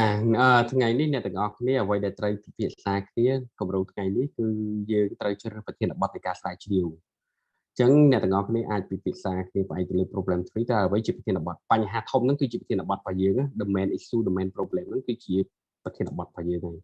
អញ្ចឹងយើងអាចរើសមកតែយើងចាប់អារម្មណ៍ទៅលើវិស័យអីអញ្ចឹងយើងកំណត់ the main issue វាខ្លាយជា the main topic of research របស់យើងហើយ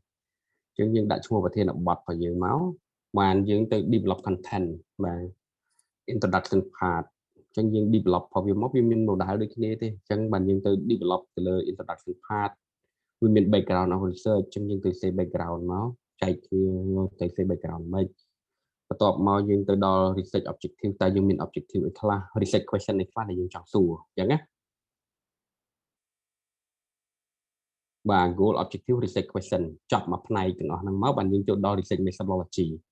research methodology វាមកទំព័រនេះអ្នកទាំងអស់គ្នាពណ៌នេះតើអ្នកទាំងអស់គ្នានឹងប្រើប្រាស់វិធីសាស្ត្រអីអ្នកទាំងអស់គ្នានឹងប្រើប្រាស់វិធីសាស្ត្រស្រាវជ្រាវបែប quantitative mixed method អ្នកទាំងអស់គ្នាប្រើ mixed method ឬមួយក៏ប្រើអីអ្នកទាំងអស់គ្នាប្រើ primary and secondary data ដោយសារតែយើងនឹងធ្វើ survey មាន primary secondary data យើងនឹងធ្វើ literature review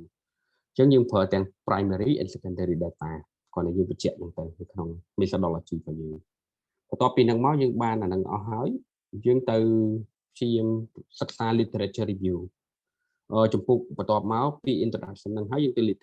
literature review ពាក់ព័ន្ធជាមួយ the main issue the main topic របស់យើងហ្នឹងឯកសារយោងដើម្បីសេវាពាក់ព័ន្ធមកមានរបាយការណ៍នេះរបាយការណ៍នេះបន្តចុះមកមកយើងដល់ develop questionnaire របស់យើងបានពេលដែលយើងបានរបាយការណ៍ literature review នឹងហើយយើងយល់អំពីស្ថានភាពយើងយល់ពីបញ្ហាបានយើងទៅ develop questionnaire ពី develop questionnaire ហើយបានយើងទៅរៀបចំថាកម្រងសំណួររួចអស់ហើយតើវាសមវាស៊ីឲ្យវាឆ្លើយតបជាមួយនឹង research question យើងអត់បានយើងផ្ញើទៅ respondent interviewee respondent របស់យើងតាម mail ហ្នឹងតាម form ហ្នឹងទៅពីយើងបានទិន្នន័យមកបានយើងយកវិភាគទិន្នន័យទាំងអស់ហ្នឹងតើចំនួនក្នុងចំណោម respondent មានប្រមាណអ្នកទាំងអស់គ្នាអាចទៅមើល report គំរូនៅក្នុង Telegram ដែលខ្ញុំ share ពីគ្រប់ចំនួនមុនណាបាទដែលគេធ្វើ survey បាទ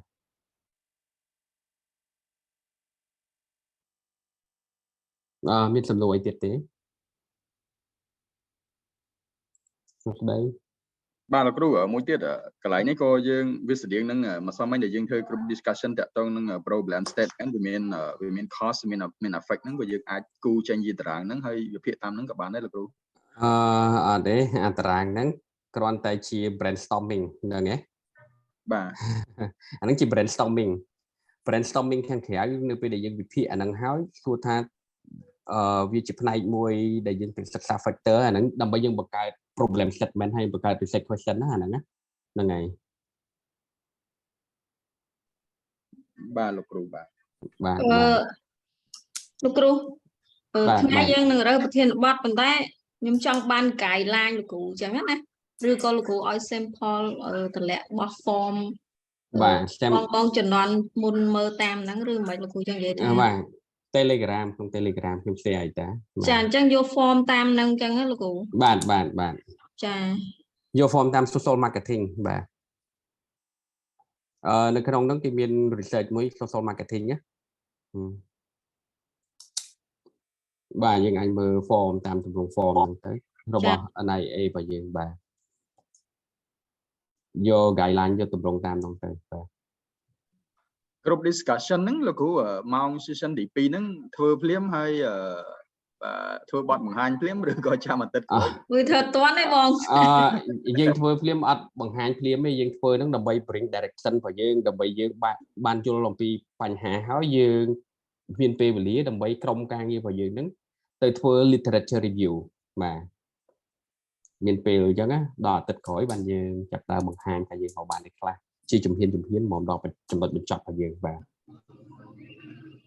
អញ្ចឹងមានថាលោកគ្រូធ្វើបដាបង្ហាញបដាអញ្ចឹងលោកគ្រូ បាទវាជា អី progress មិនងាយចប់ឲ្យខ្ញុំមើលលោកគ្រូនិយាយទៅគឺមួយសប្តាហ៍ពីរសប្តាហ៍គឺអត់ងាយចប់ទេអញ្ចឹងបង្ហាញ step ថាត្រូវដើរបានបង្ហាញឲ្យលោកគ្រូ recommend បដាអញ្ចឹងលោកគ្រូ បាទតាមត្រូវបាទចឹងក្រោយពីថ្ងៃនេះពិភាក្សាគ្នាហើយអស់អ្នកទាំងអស់គ្នាមានប្រធានបទមាន goal មាន objective មាន research question ហើយអ្នកទាំងអស់គ្នានឹងព្យាយាមទៅរក literature review ប្រើហើយក្នុងដំណាក់កាលមុនទៅដល់ទឹកក្រោយហ្នឹងអ្នកទាំងអស់គ្នាអាចពិភាក្សាគ្នាដើម្បី design research questionnaire survey ដើម្បីឆ្លើយតបជាមួយ research question របស់យើងដែលយើងចង់បានហ្នឹងជាមួយ topic របស់យើងហ្នឹងតើណា បាទលោកគ្រូ questionnaire ហ្នឹងយើងអាចបើតាមលោកគ្រូនិយាយ questionnaire យើងមានពីរយ៉ាងហៅសំណួរបិទសំណួរបើកយើងធ្វើទាំងពីរឬក៏មិនលោកគ្រូ អាស្រ័យទៅលើ question របស់អ្នកទាំងអស់គ្នាតើអ្នកទាំងអស់គ្នាចង់បិទទាំងអស់ឬមួយចង់បើកបិទខ្លះបើកខ្លះបាទបើកនេះយើងចង់ដឹងពី opinion perspective របស់គេសំណួរបិទបានន័យថាយើងបិទមកបានថាឲ្យគេ ranking yes or no ranking 1 2 3 4 5អញ្ចឹងទៅ scale អញ្ចឹងណាបាទមួយទៀតយើងសួរសំណួរជា opinion ជា perspective យើងប្រើសំណួរបើក លោកគ្រូសូមសួរបន្តិចបញ្ជាក់ទៀតលោកគ្រូតកតងនឹង survey research ហ្នឹងយើងមិនបាច់ធ្វើជាសភៅលោកគ្រូគាត់យើងគ្រាន់ធ្វើតែ slide សម្រាប់ present ទៅលោកគ្រូហើយសភៅយើងយើងត្រូវធ្វើ report final របស់យើងគឺ final report បាទ final research paper អូអញ្ចឹងបានន័យថា2ទី1យើងធ្វើ report ហ្នឹងហើយយើងធ្វើជា slide សម្រាប់ present ទៀតបាទអរគុណលោកគ្រូ អានេះសម្រាប់ដល់ final ទេបាទអញ្ចឹងយើងមកតង់អញ្ចឹងណាបាទដំណាក់កាលនេះអ្នកទាំងអស់គ្នាធ្វើបដាមក report បដាទៅជា draft report របស់យើងបដាអញ្ចឹងណាមកដល់ final បាទពុញ្ចលោកគ្រូខ្ញុំបានចូលមើល Successful Marketing ដែលលោកគ្រូបានទម្លាក់មកហ្នឹងឃើញគាត់ធ្វើជា slide ទេគាត់អត់ទាន់មានជាសភៅអញ្ចឹងមាន report គេមានបាទក្រោយខ្ញុំមើលសិតតែ report ទាំងអស់បាទ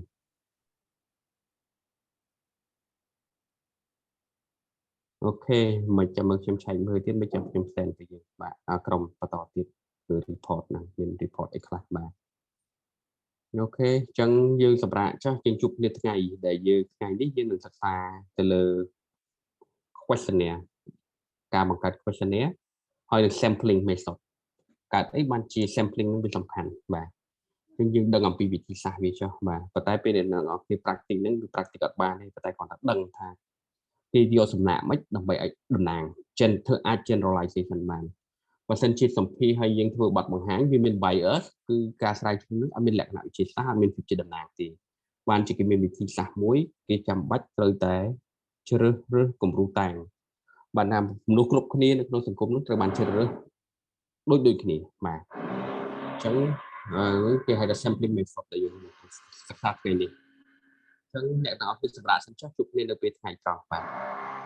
ចាអរគុណលោកគ្រូ បាទលោកគ្រូ អរគុណ បាទនិយាយលោកគ្រូ